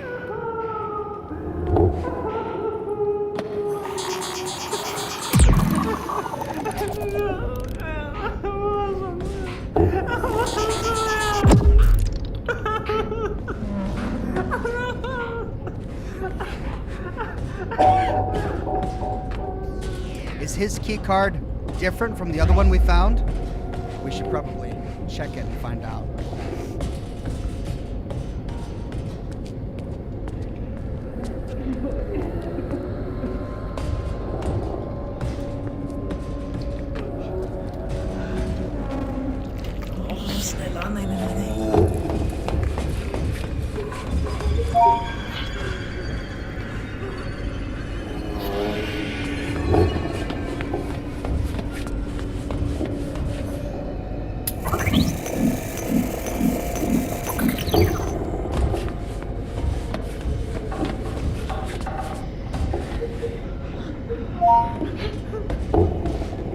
Alright, so we don't have enough power to zap both of them. So somehow we gotta sneak by this guy. Which we did once.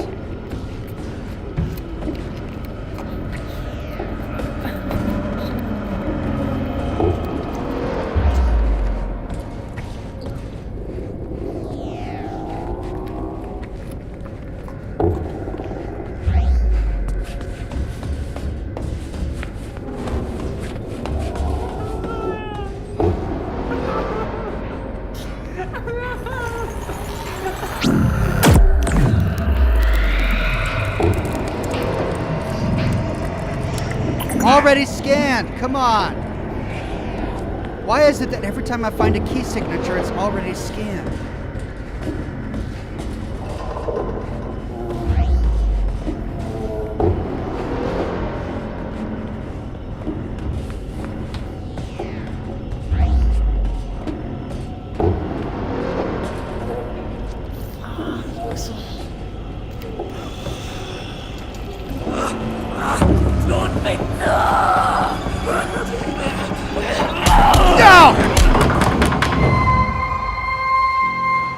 I grabbed the chest instead of the airlock thing.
All right, we skipped this one because we didn't want to activate anything until we knew what it did.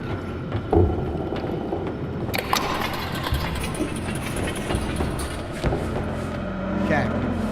Well, I think these are two different sections of the same room. Yeah, there's the other side over there where we put the ladders down. Where we've got a couple of guys down there. Indigo, the blue gem says F in the chat for the first death of the night. Thank you, Indigo.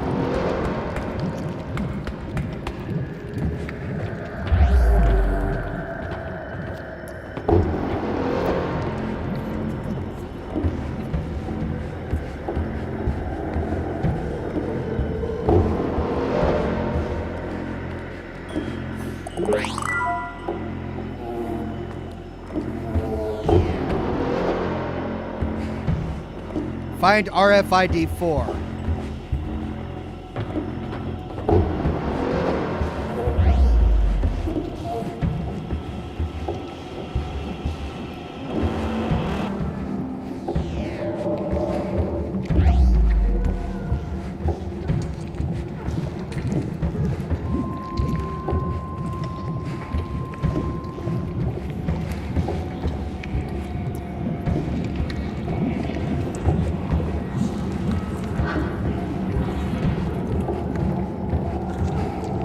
Well, it's not on this side of the room. Unless it's in this tube. Alright, so we gotta go to the other side of the room. I could do that by scaling the ladder again. But that's a long run.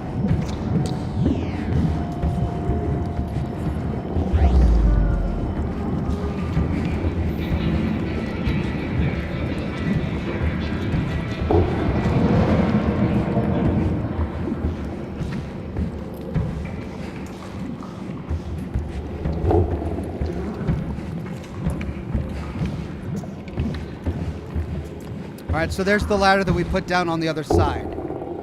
Leads down here to this door, which we haven't been through yet.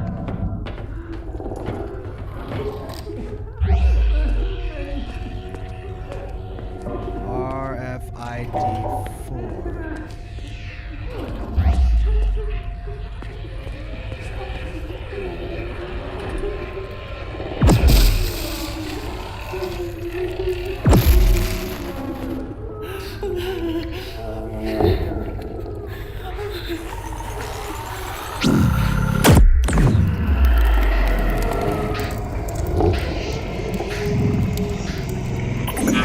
Key signature already scanned. That's not it.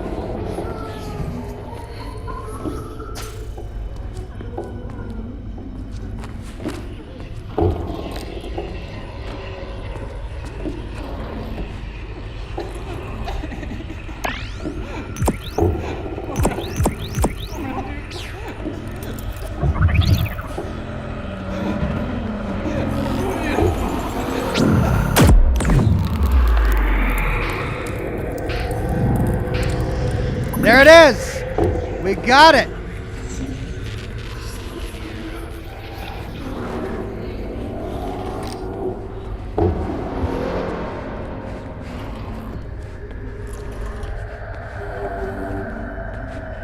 Well, now we are completely out of juice. Do we go all the way back to recharge? Do we continue exploring this bottom floor? Or do we just go straight towards RFID 4? Oh, there's a guy coming this way. Hide behind the wall.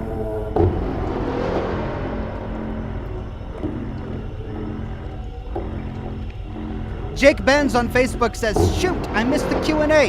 Hello once more, Oxhorn. Hey there, Jake. Good to see ya."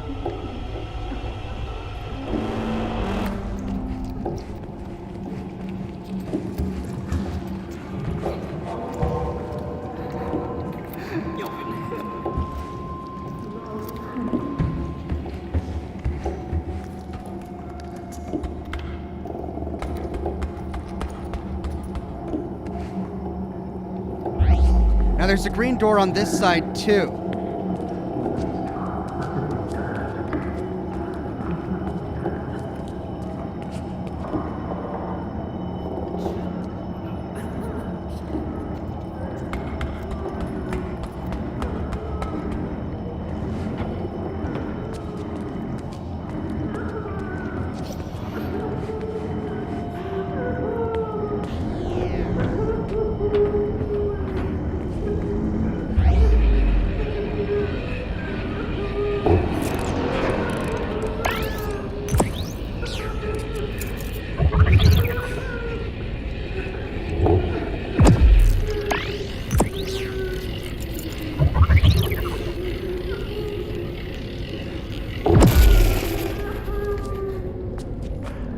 Hey,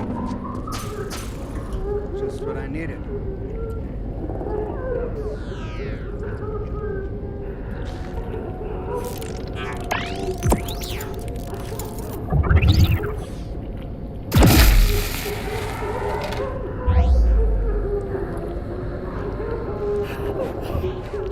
All the weeping is so disconcerting.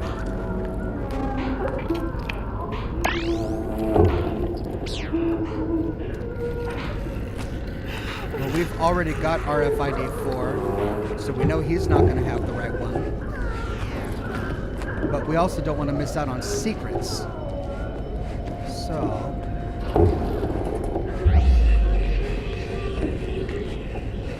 let's keep exploring. See if we can find any more collectibles.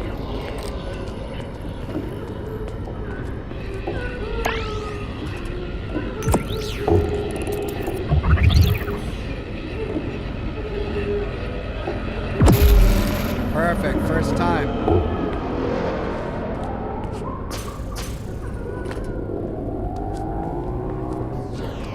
Alright, I'm not going to use it on that one guy just because I don't think he has the right card. We found the one we need anyway.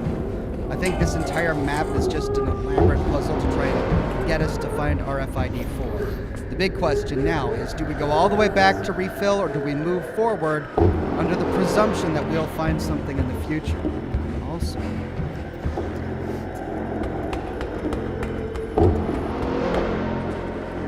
there is this.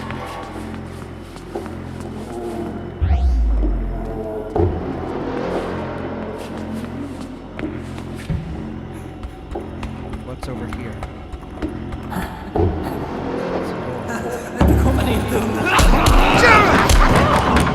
How did he find me? Daggone it! Oh, death is just awful in this game.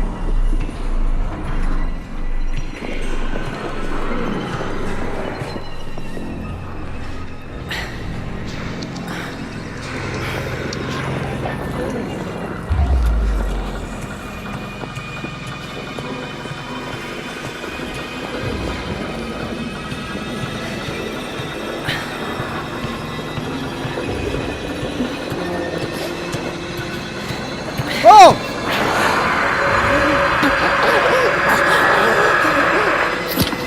Cornered me! You didn't fulfill your destiny. Replay from save point? No! Well, now we know what happens. But we also know what to do.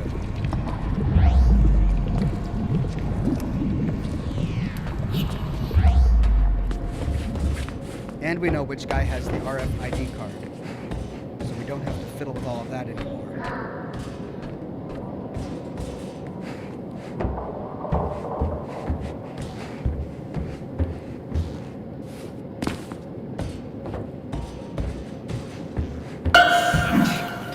It got me again. Got me again.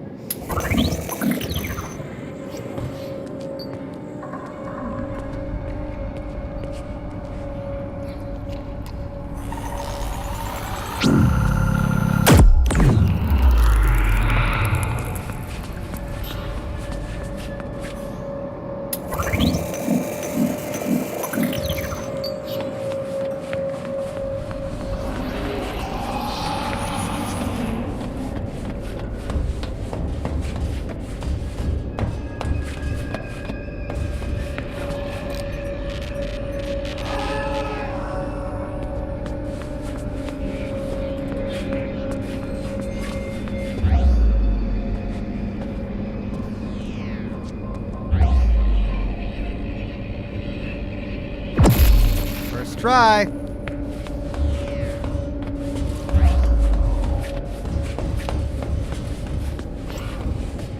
Oh, we don't have to get it again. We got the collectible. Well, that's great.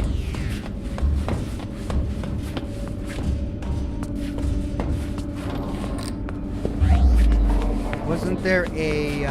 yeah, right here. All right. Let's lift the lower level lockdown.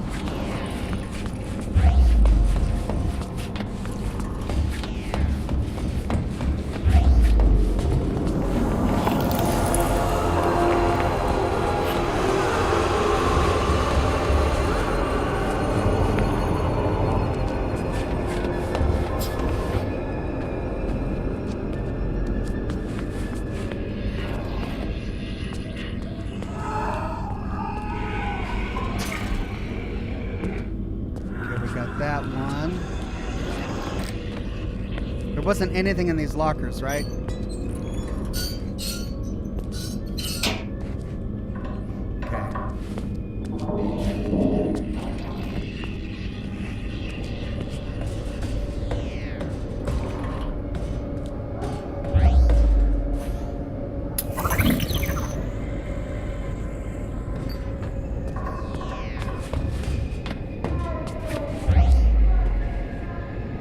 There's door 4.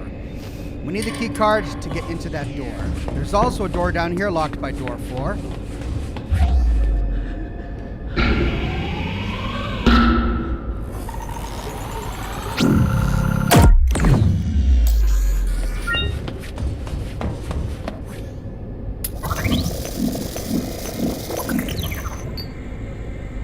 Okay.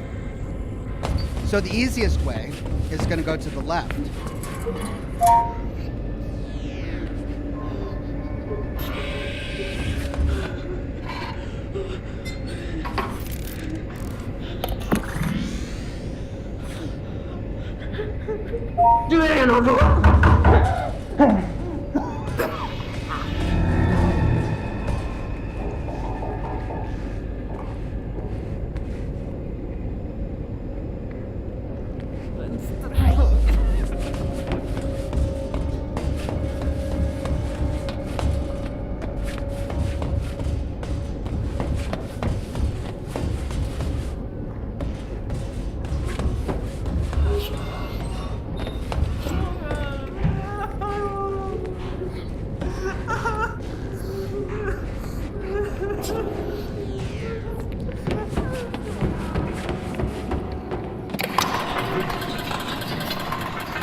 Okay, it was in the doors to the right.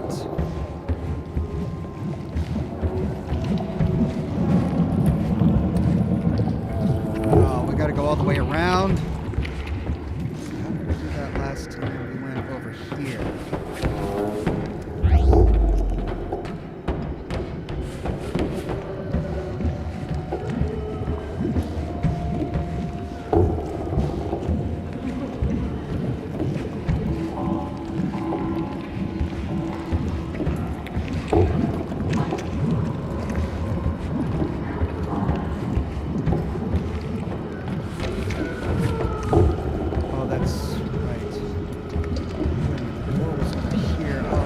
Up.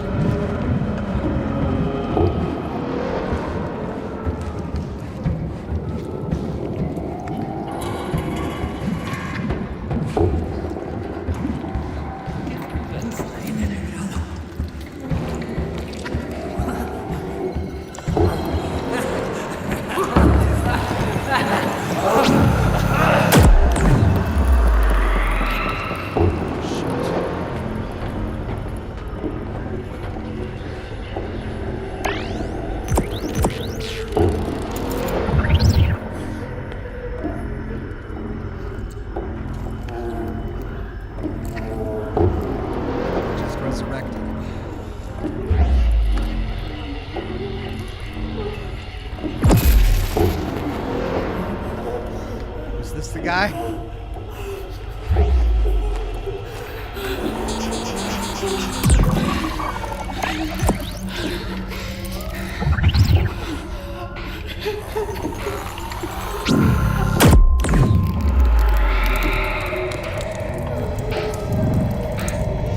No, that wasn't it.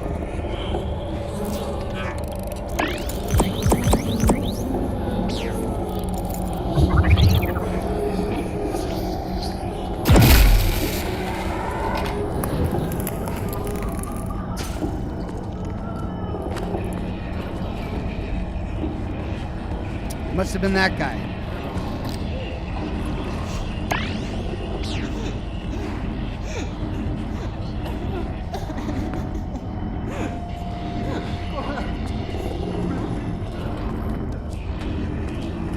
We don't have enough green.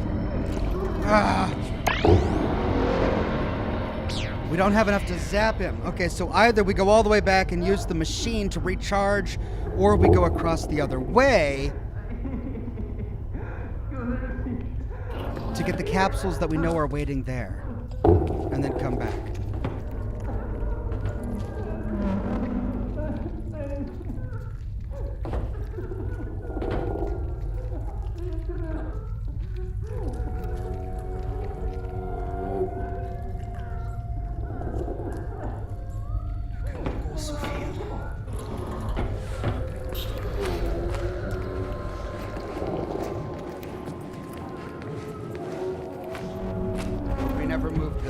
ladders down. Oh, we've got 3 of them here.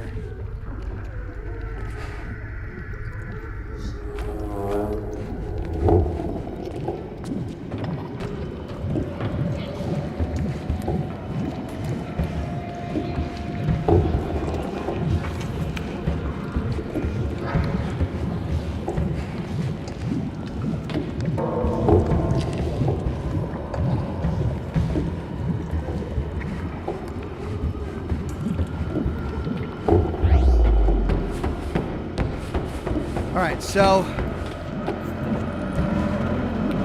in order to get the green recharge cells on the left, we're going to have to go all the way around and lower the ladders anyway. But while we're doing that, we might as well just refill.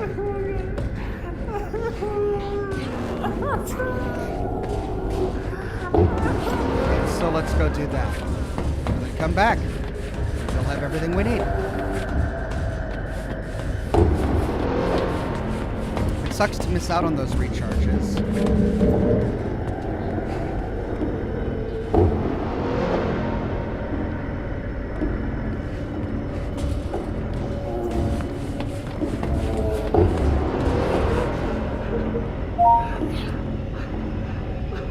You know what? We might need them. So we should probably risk it.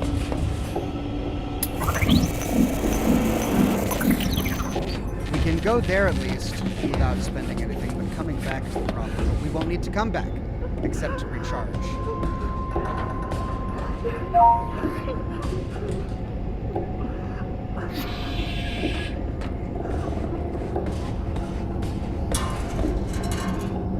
We gotta wait for him to come back. Yeah, see, I don't know how long he's been there with his back turned.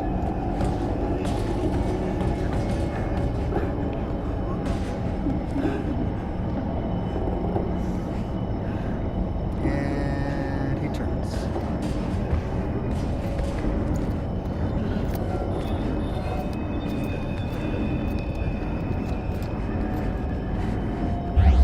If we play it good, we won't have to blast anymore. It'll save us on a lot of recharges.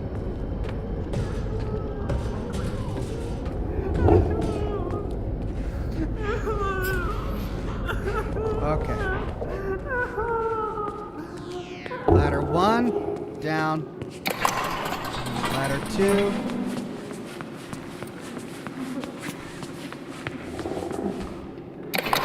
Down. We'll just have to be really careful when we come back this way.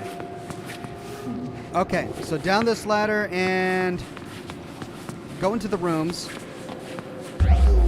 Find the power cells.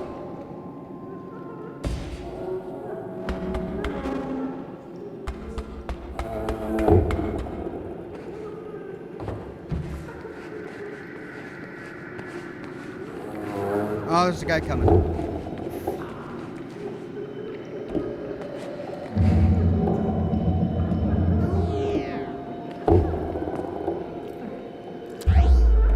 And he goes.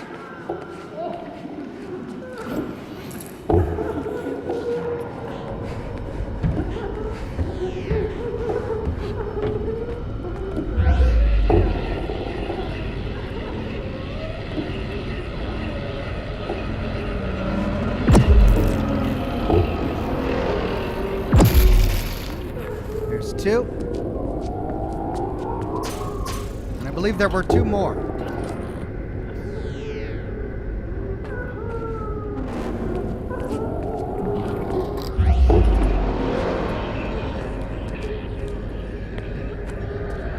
This one had a guy in it.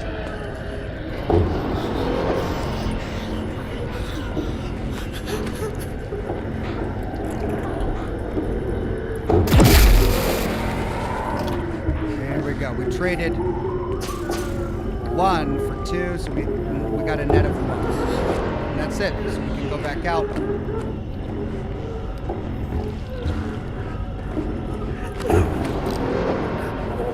So because I wasted 2 to get that door, I'm essentially only walking away with 1 extra. But but we have everything we need to go blast that guy now.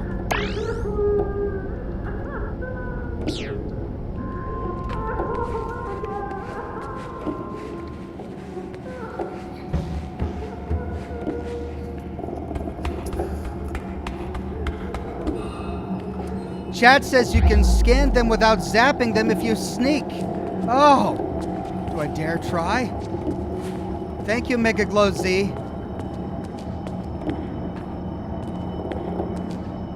I don't see anyone yet. Where is he?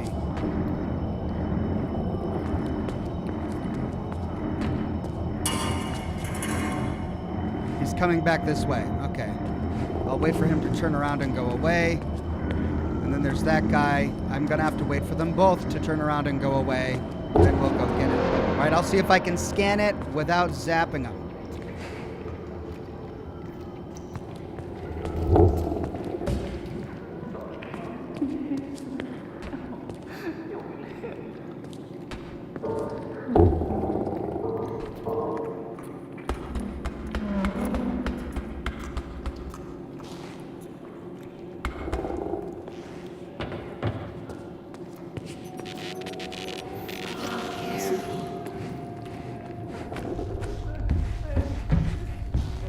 Oh, that guy almost got me.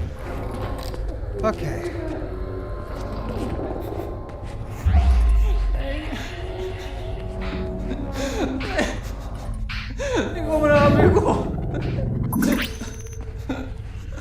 Thank you, chat.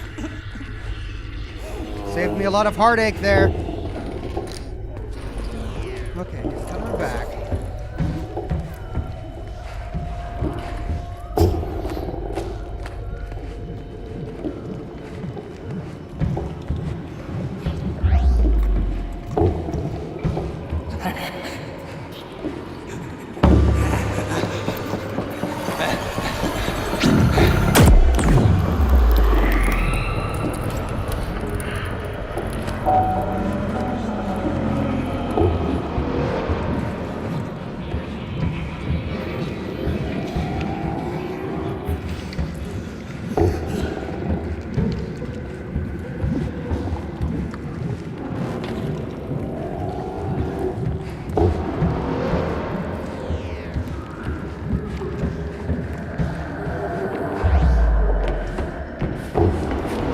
Alright, so this should be 4, and there was one other door that had 4 in it.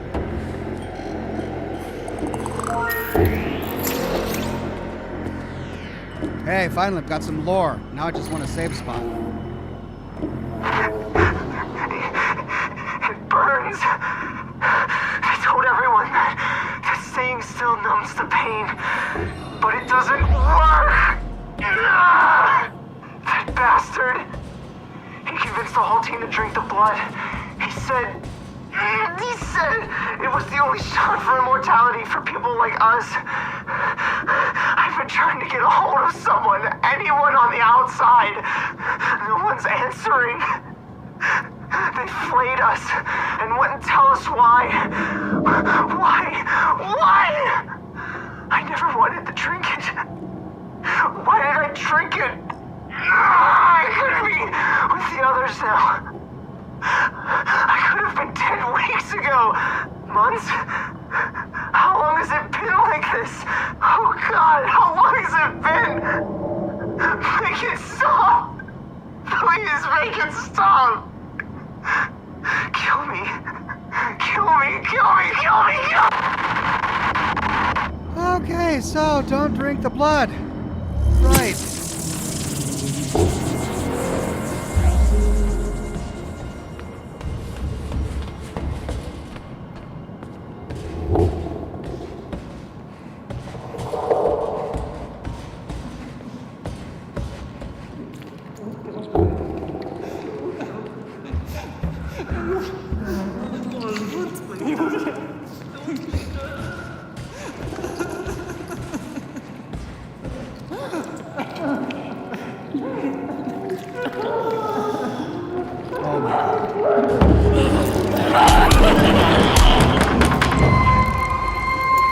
I saved right there.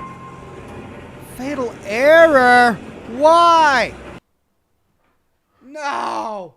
This game. It crashed how many times last week? Let's try again. So far, so good.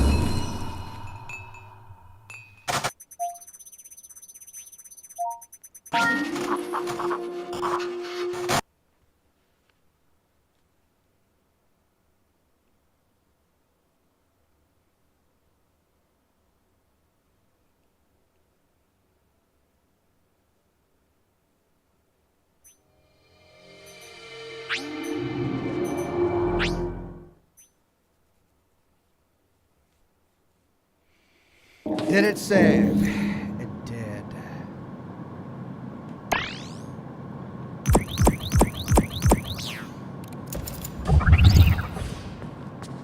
All right, so we've got 3 guys here that we need to line up. Makes me wonder though, what was in that other door marked number 4? Back by the last save point. We can get there pretty easily.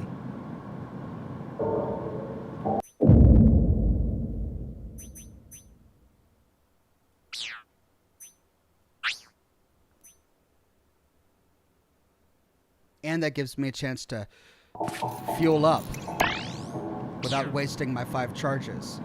Okay. We've got the key card for number 4 over there. We'd better go check it out. We'll recharge. Take the opportunity. Then come back this way.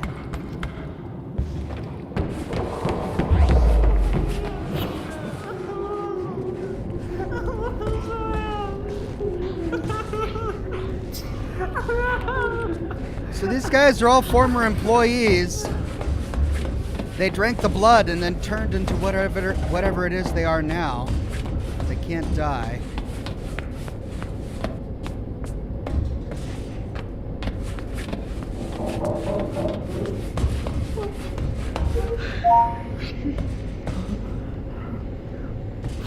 Okay. Here we are. We can recharge.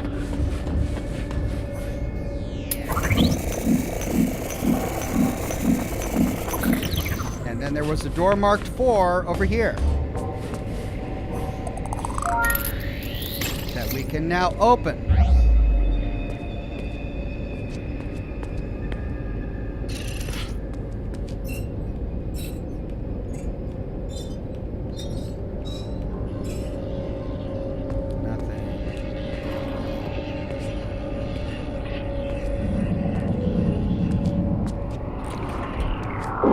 Collectible. Glad we came back.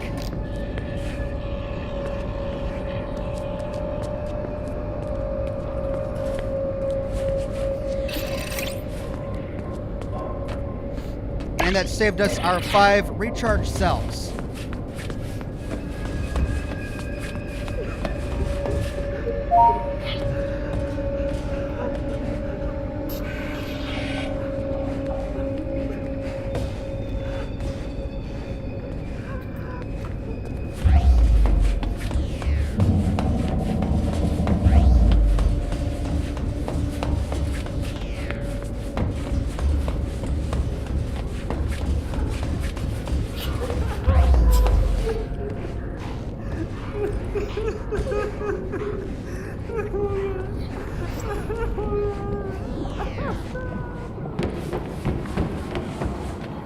And we know we're safe on this side of the ladder.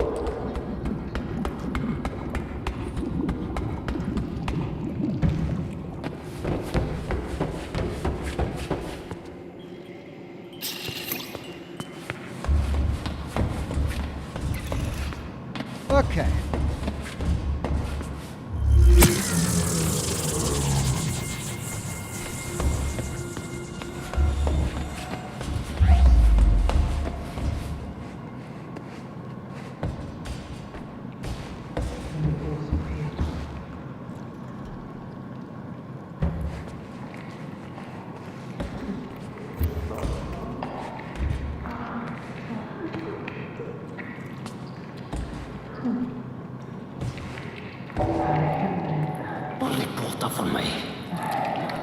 I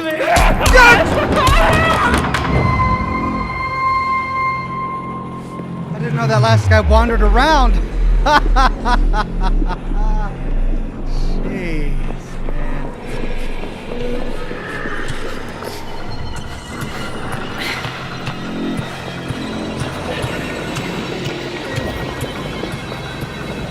It's right behind you.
God! There's 3 of them stacked up here. I only have 1 charge. I can't waste it on one of them.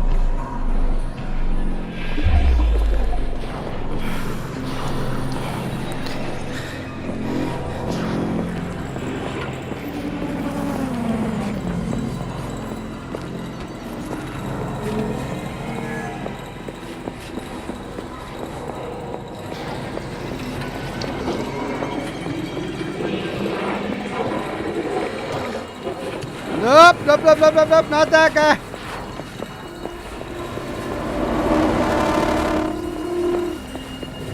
Where's the orb? Where's the other orb? There it is.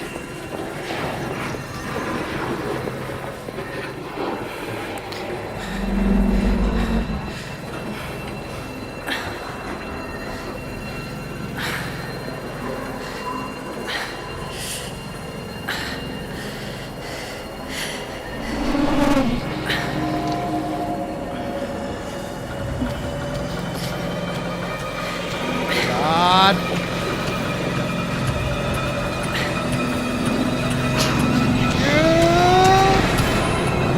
Jeez.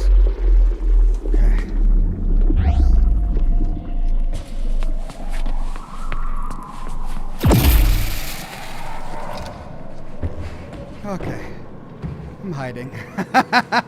I'm hiding. Okay. Right. Oh, gosh.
Okay, but what's in that door?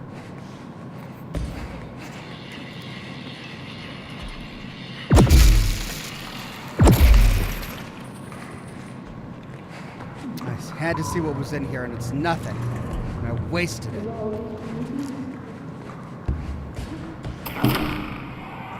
Oh, I could have just come from the other side.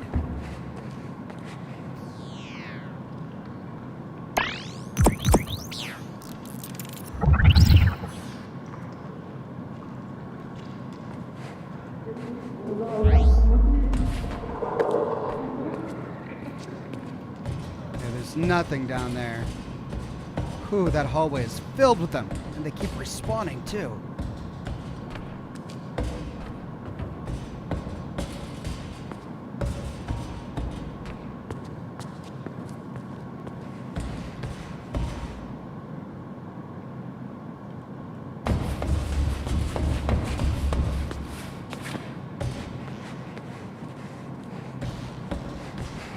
Collectible!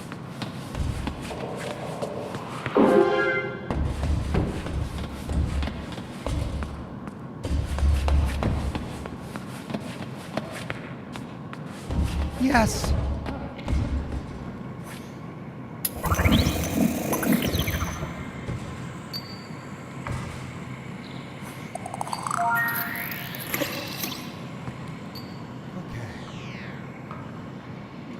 Where are we now?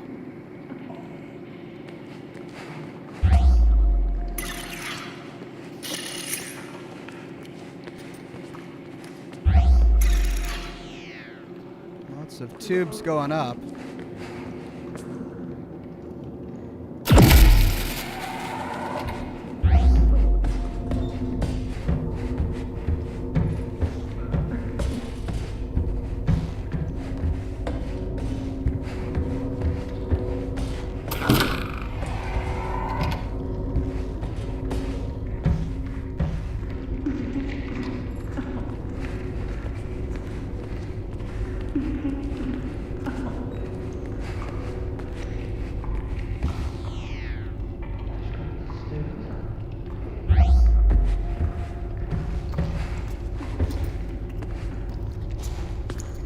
Well, there's a guy over there.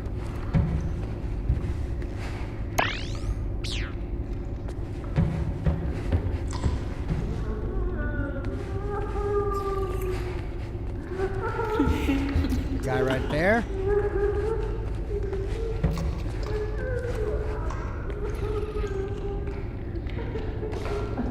Oh, don't come down here. No!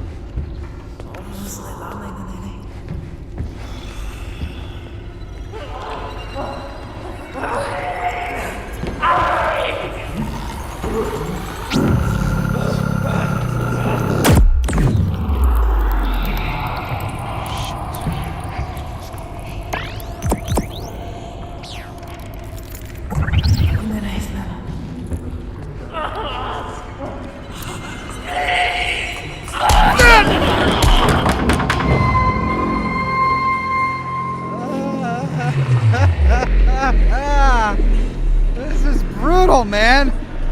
This game is brutal. All right.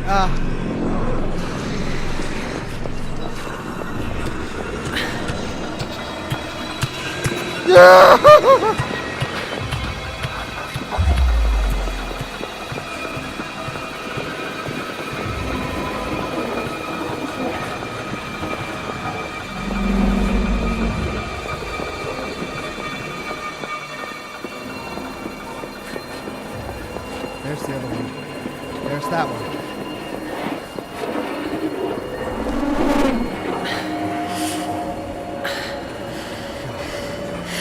Of course, I'm sluggish as all hell.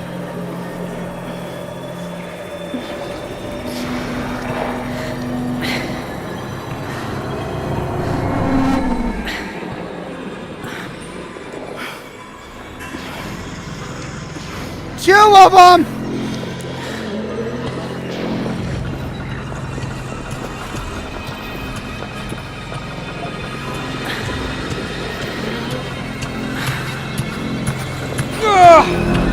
I had to run.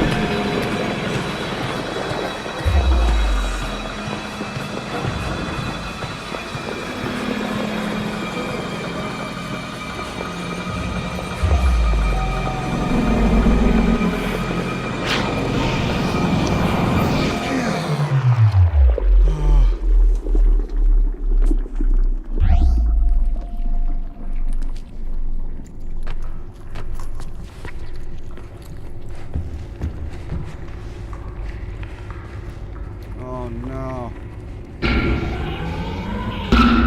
Oh no.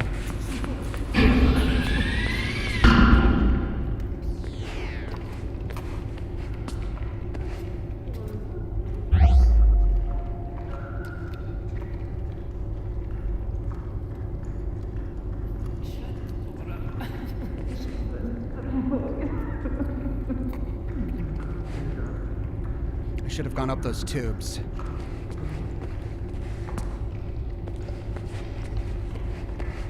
Oh, for Pete's sake. Really?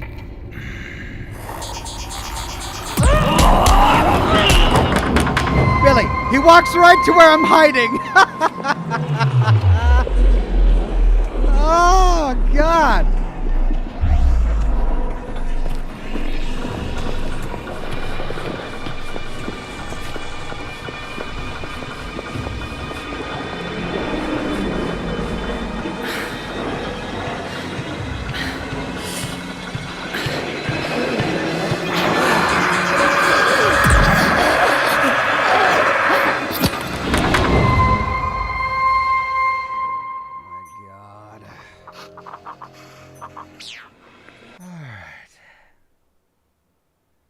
Okay.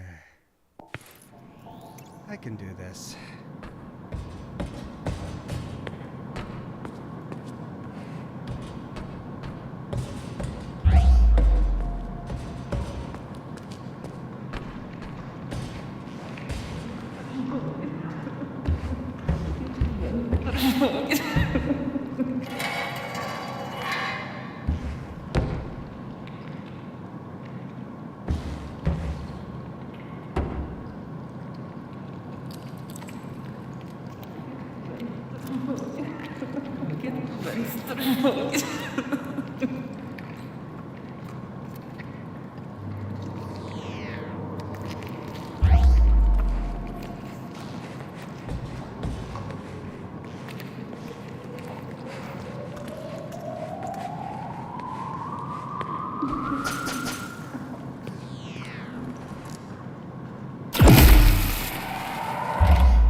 Oh, this last one's hard.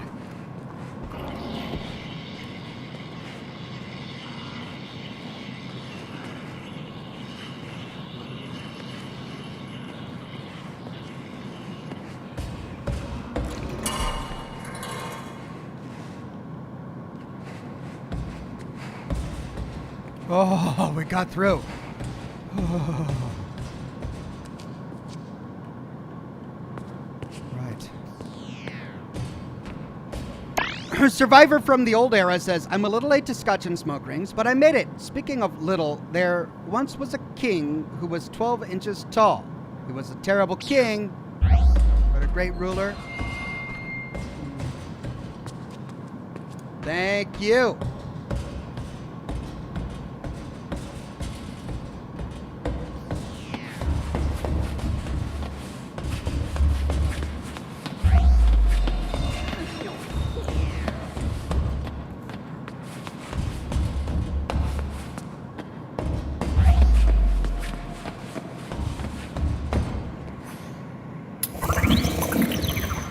Fully recharged. We've got 8 power cells. Let's do this.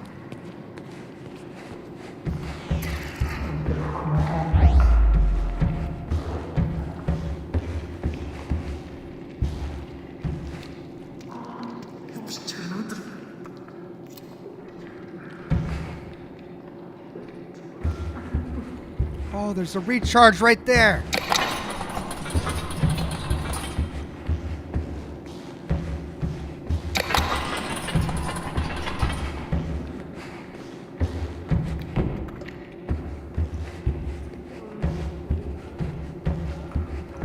don't think there's anyone up here. Oh, this will be perfect.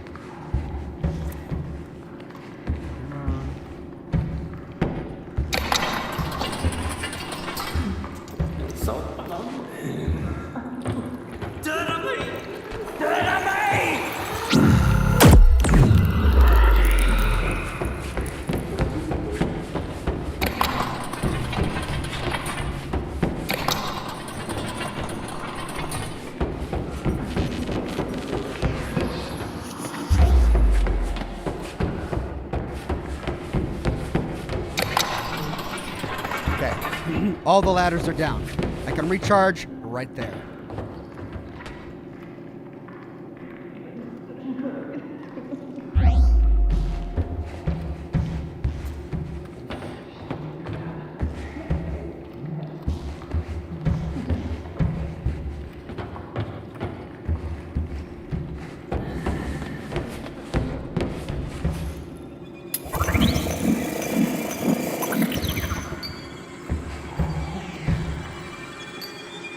Comes a guy.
Two up here now.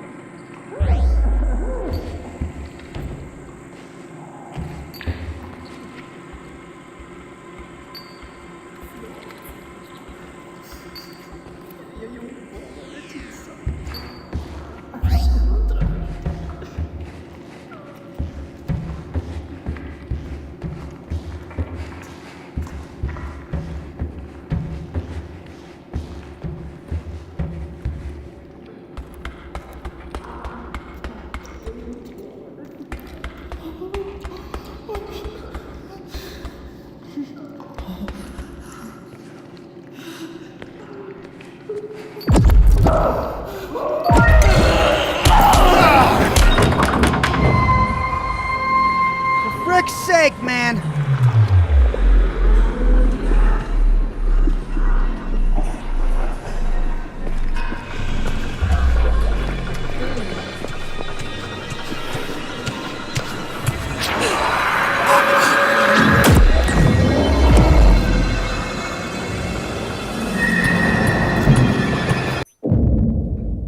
Gosh.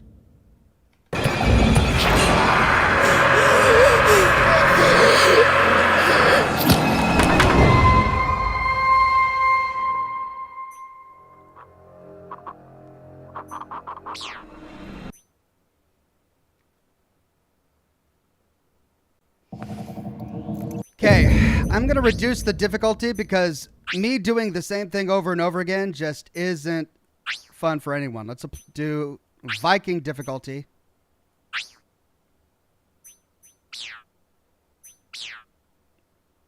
Them being able to kill me in one hit is just ridiculous.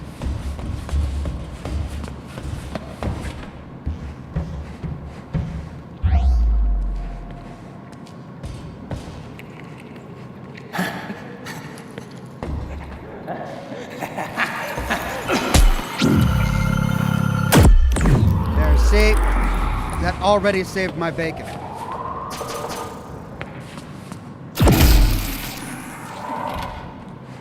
That way I can get through some of this a little bit more quickly.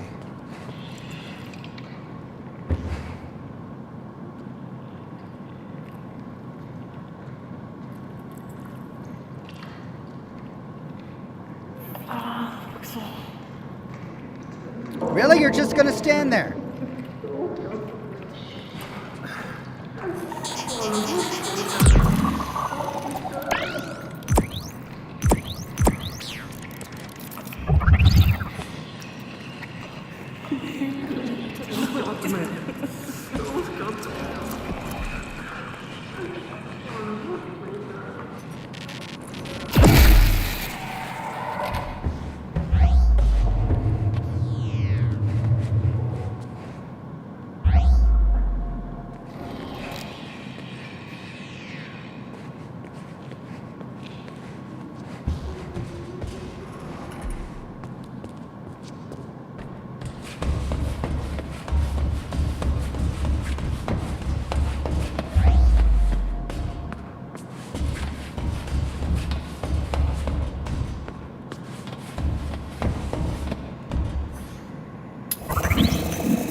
Since when was this guy down here?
Gamma says, good evening, sir. Just started watching your Alien Isolation stream. Awesome stuff, sir. Can't wait for God of War Friday.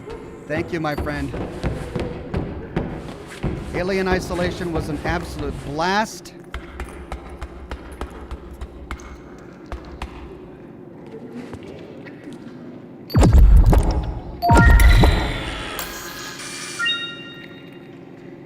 This game reminds me a lot of Alien Isolation.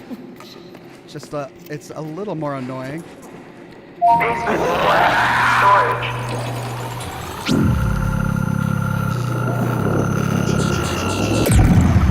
What was that, man?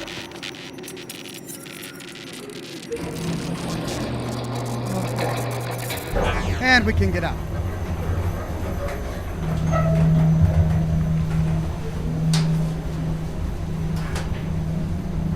Kunk says, Ox, try turning the lighting up a bit or scanning much more. It's really hard to see. Yeah, I know it's hard to see. That's the way the game is designed, but I know it's really tough for broadcasting. So let me turn the gamma up a bit, all the way.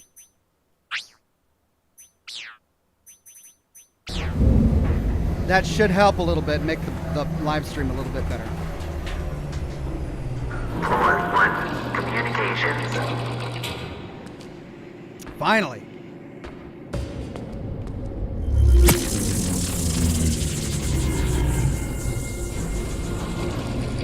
Well, you know, I was doing okay on Berserker mode. Just, you know, too many deaths. And no one wants to see somebody die a lot. I'm playing on normal mode. It's not like this is the easiest mode, okay? I'm on Viking mode. The easiest is Seer. So this is normal mode. Normal difficulty.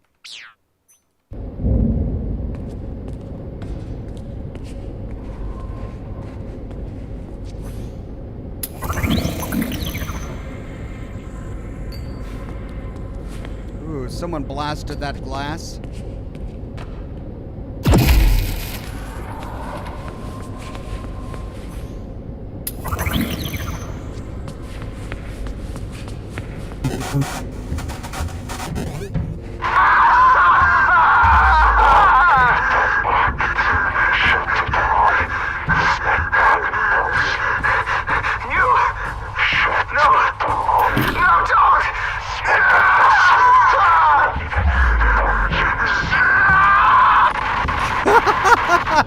That holotape is just screaming. It's just Philip Smith screaming.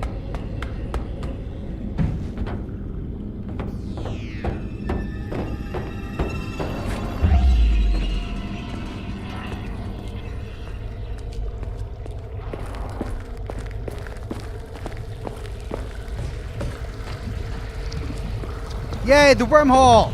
Jotunheim!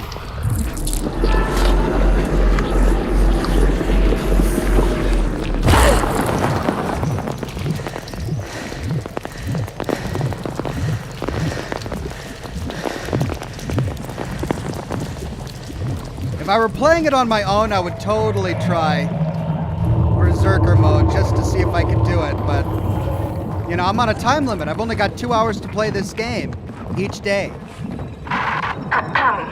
Dr. Lisa Svensson, day 89 of the N527 excavations.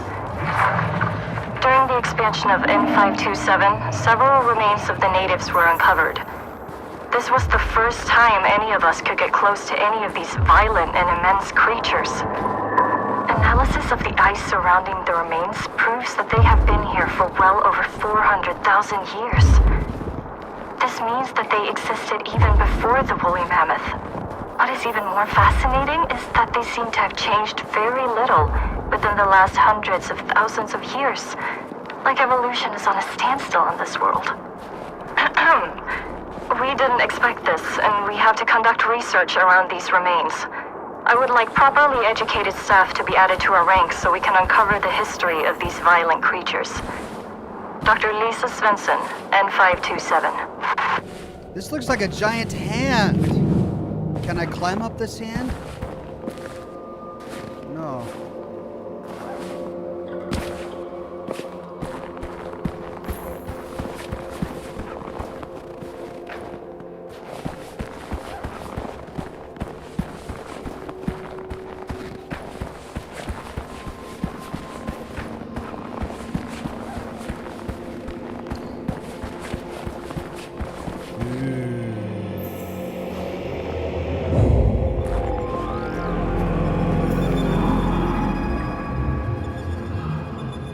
Is that a head?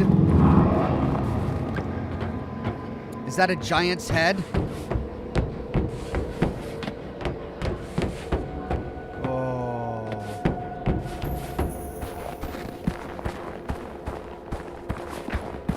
Okay, elevator going up.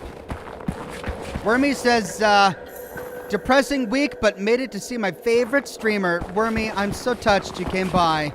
Sorry your week has not been going so well. We've all had those. I don't know what you're going through, but we've all had really bummer weeks. And I'm glad you found some time to come on by. We're all glad you're here. Oh, yeah, it's a giant head. Look at that. Ooh. All right, let's take the elevator. Wormy with a super tip. Thank you very much, Wormy.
With the gamma turned up, I barely ever need to use my sight.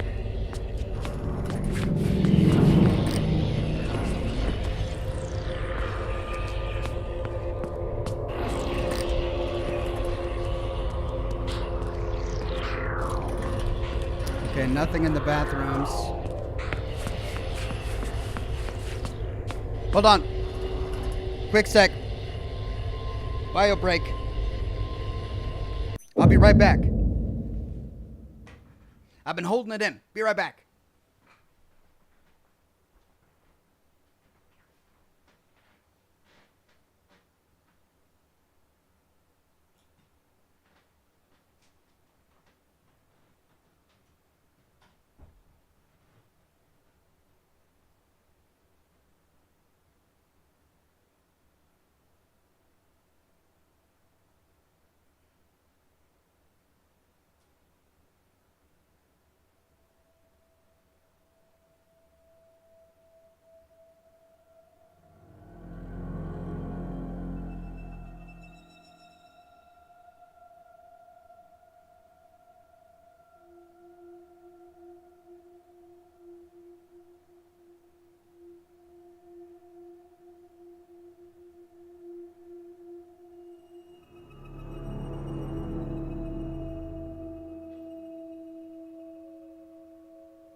Okay, sorry about that.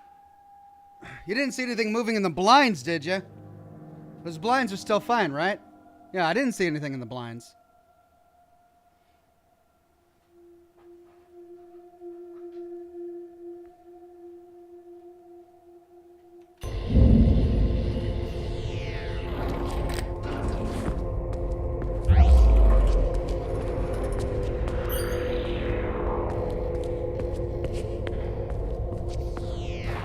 Ooh, we got some dead bodies.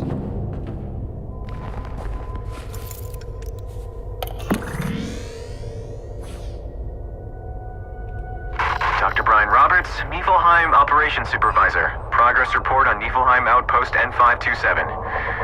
Our latest addition to the N527 management, in the form of Dr. Lisa Svensson, has been very challenging. On arrival, she exhibited clear signs of depression, which had a major impact on staff morale and became a safety concern. I found out that she was involved in some form of accident, but I can find no records of such an accident. I believe she is telling the truth. In the future, I, the supervisor of Niflheim operations, can't be kept in the dark about such matters. However, after the uncovering of the native remains, Dr. Svensson has resumed her work within management and is starting to become a major asset to N527. Please disregard all prior transfer requests of Dr. Lisa Svensson from the N527 outpost.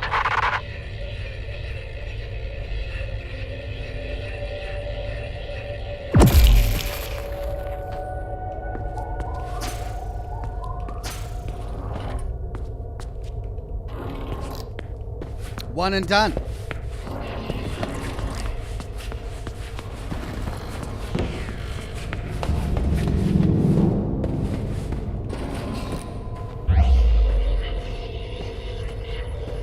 Okay, we've got... That's the way.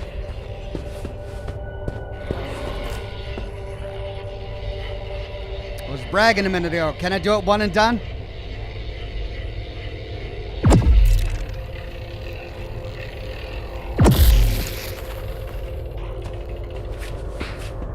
For the Lord. I want to go home. I was decided that my skills was of better use at outpost N527, and I've spent a week in this freaking icebox. I miss my family. It wasn't even my fault. I told them the artifacts were dangerous. Poor Josephine. Ooh. Soothe me, Scotch.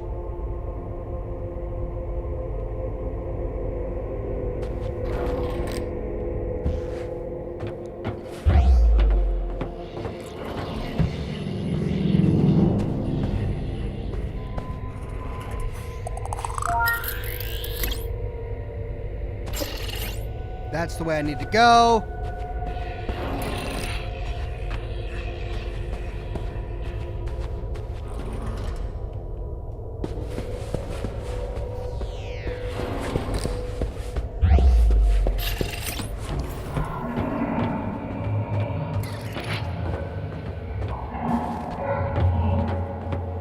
What are all these noises? Ah, it's a head! It's a giant's head. Another. It's creepy because they were chasing us earlier in the last live stream.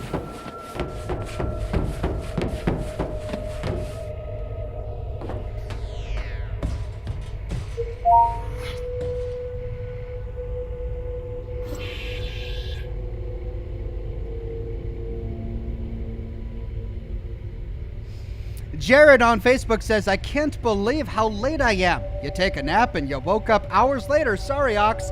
No worries, my friend. Naps are important. I'll never fault you for taking a nap. Good on you. Stay healthy.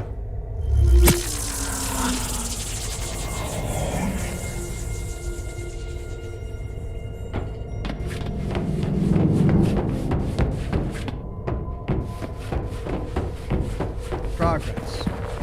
We're making progress.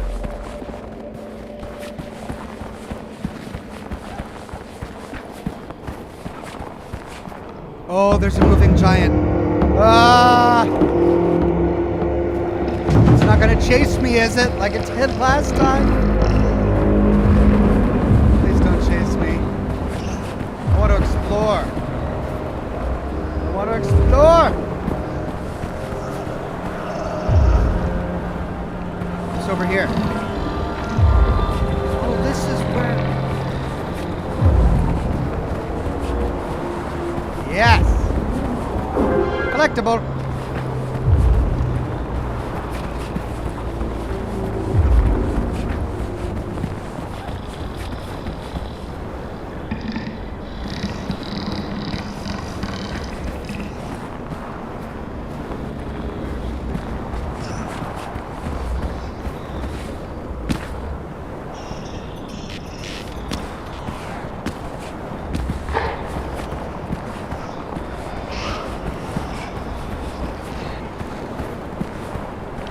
Looking in nooks and crannies for more collectibles. I don't see any. The breathing noise he makes is disturbing.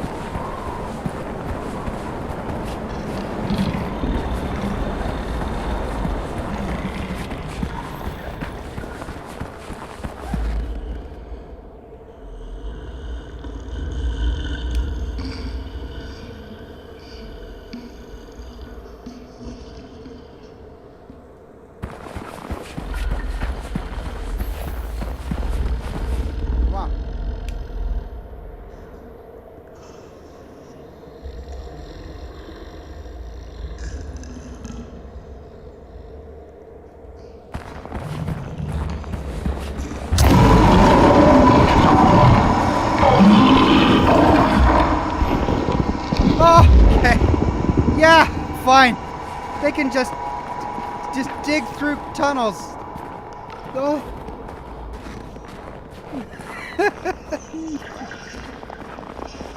Okay. Let's keep going.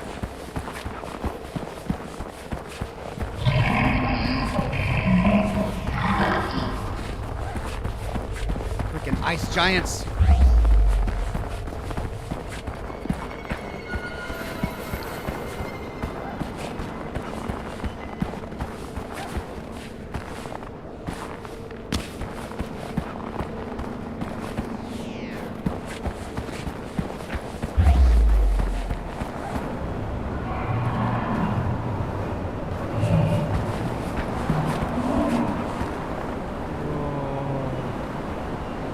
Wormy says, due to naps, I've dreamt of helping you in a stream, lol. I'm always down for help, my friend.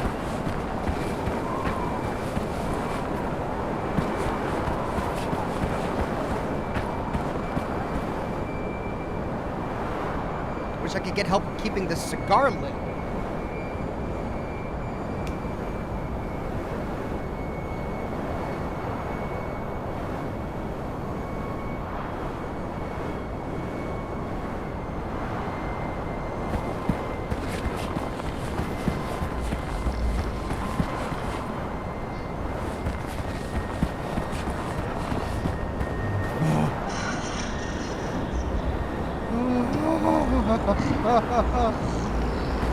Do I stop? What do I do?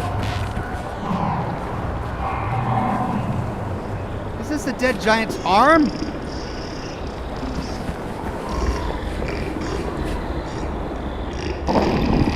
Oh, not dead.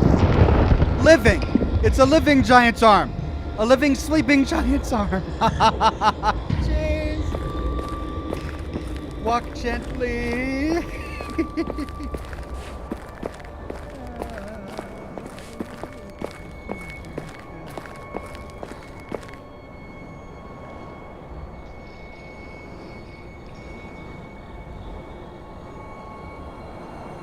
Don't wake the sleeping giants. Right. Loot.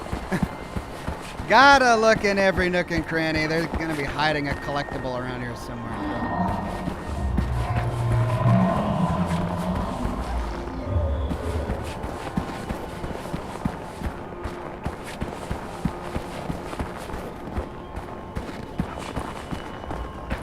I like that I don't have to worry about stamina in this game.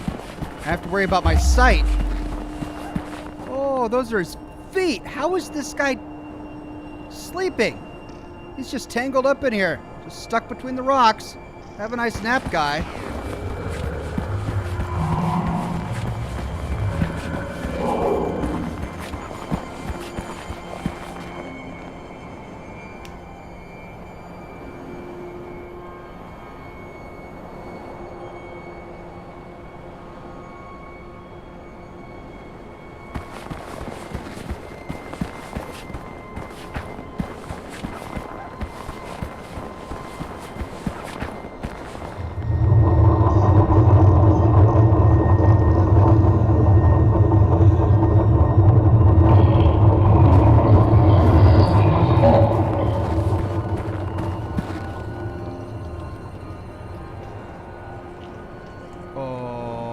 Got laser eyes, man.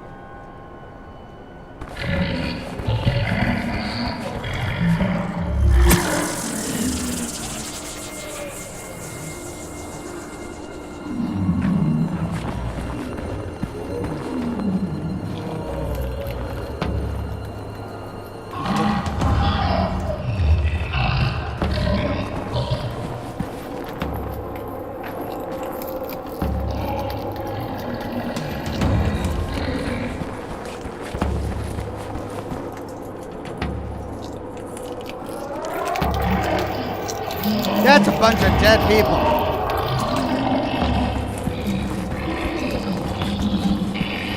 Run! Run!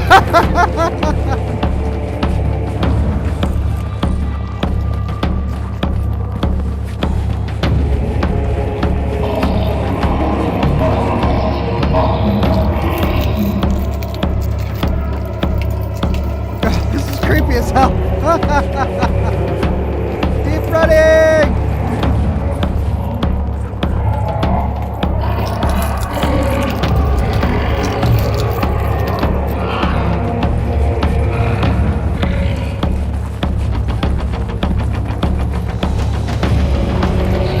He's coming.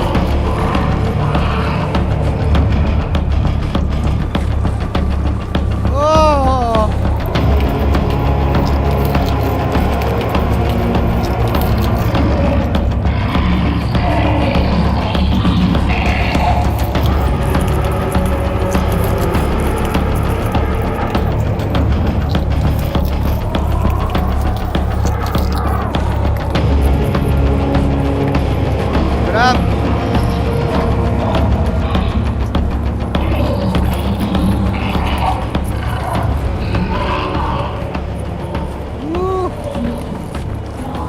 found it! Yay! Oh!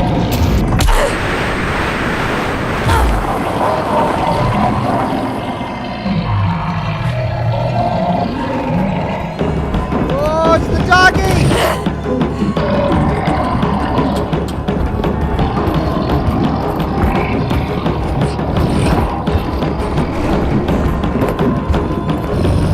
I like this wolf.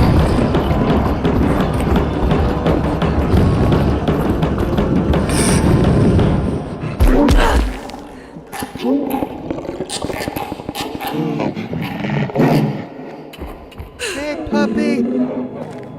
Hey, puppy, what's up? Thank you. Thank you, puppy dog, for saving me from Giant. He said help me and ran off. Is he not a dog? Is he a human?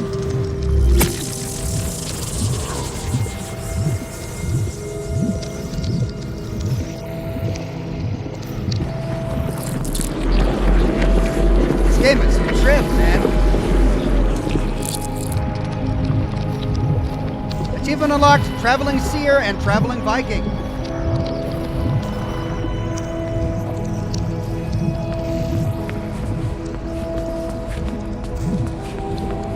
Henrik? Sarah? Can you hear me? Timing is a little bit bad. Do you have the key?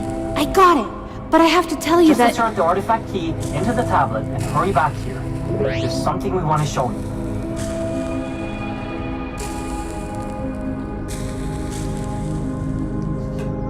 Guy's not gonna let me talk?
Southern entrance.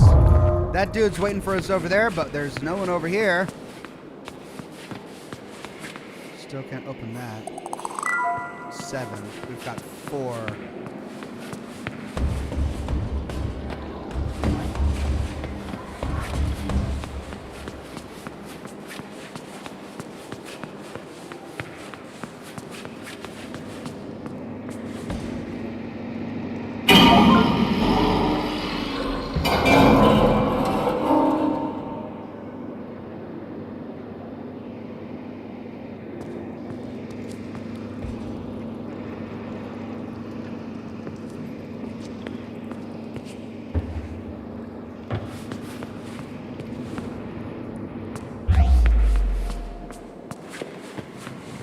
Floor 2. Absalov research.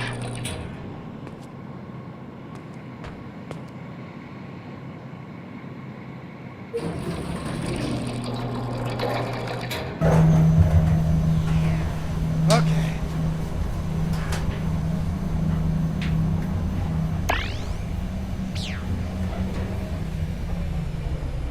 Basement 1. Waste disposal.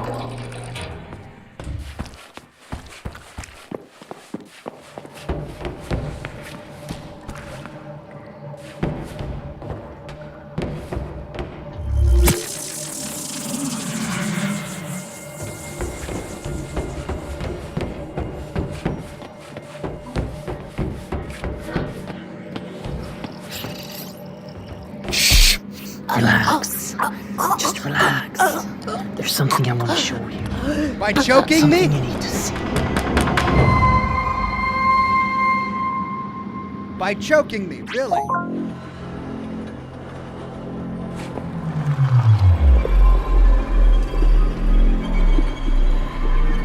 I've been here. No. He killed me.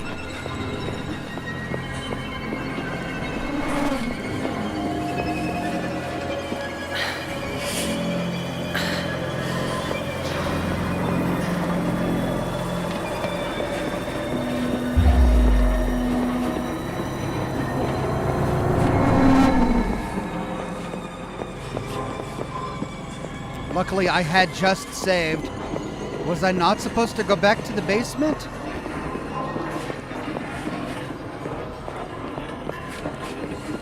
Where's the next orb?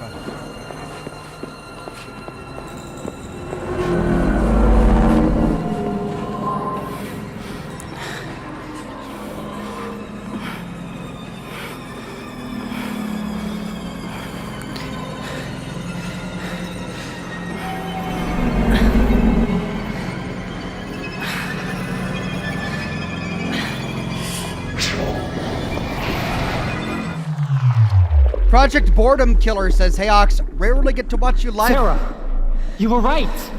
Tell me, did you see him? Did you see the spirit from the machine? What the hell did you do? Don't you see? You killed me! You have direct access to the spirit's lair. None of us can reach it but you. You can go there anytime you want. Did you have the Jangreper with you? Yes! You can even bring things with you? Oh, fantastic! I believe that the ether that you just came from is the home of the spirit from the machine. I believe that this spirit is Loki. Wait a minute, honey.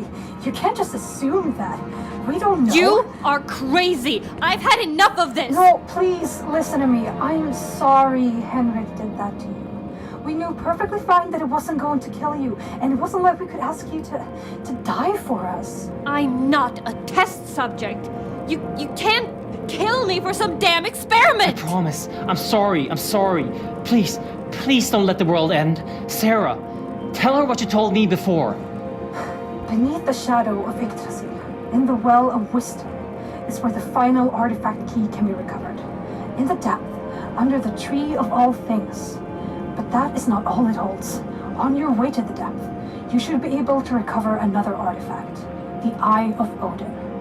When you die, you have to find orbs before you can return, correct? I do. If you activate the Eye of Odin on those orbs, then you will touch them with divine magic.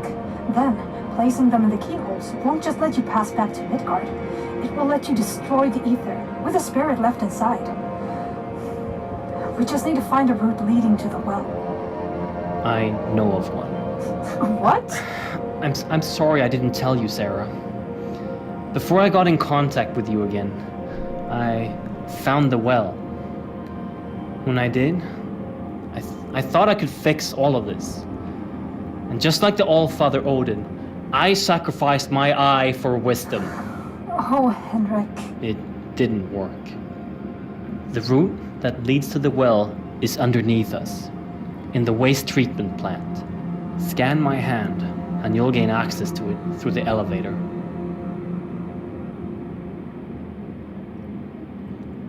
Oh, you mean right now? Okay. Project Boredom Killer says, "Hey Ox, rarely get to watch you live, much less toss some coin in your hat.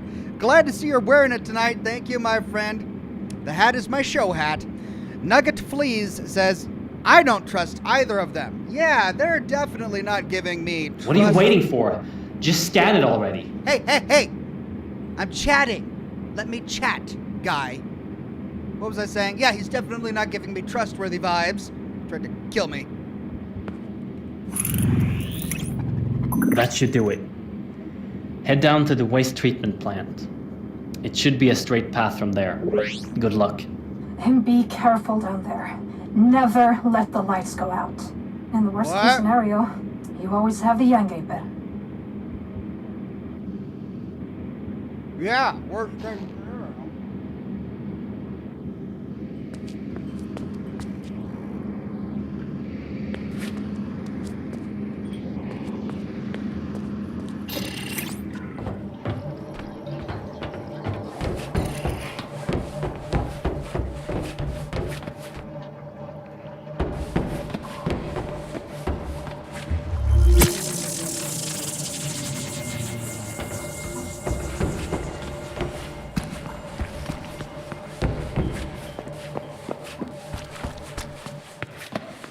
Basement 1, waste disposal.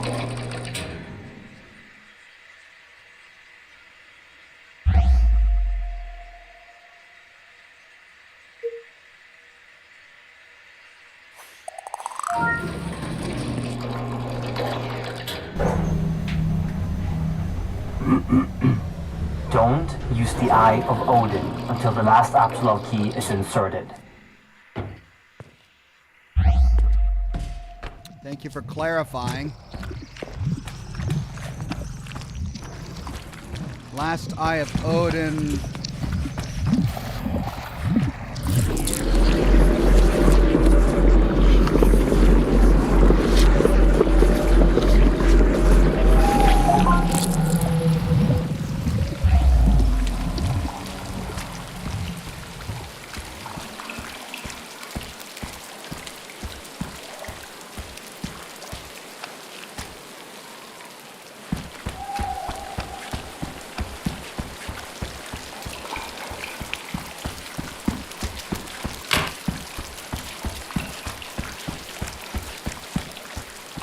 Ooh.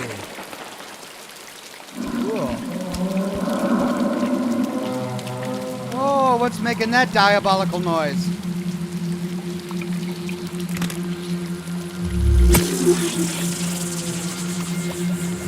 Okay, well, here we are.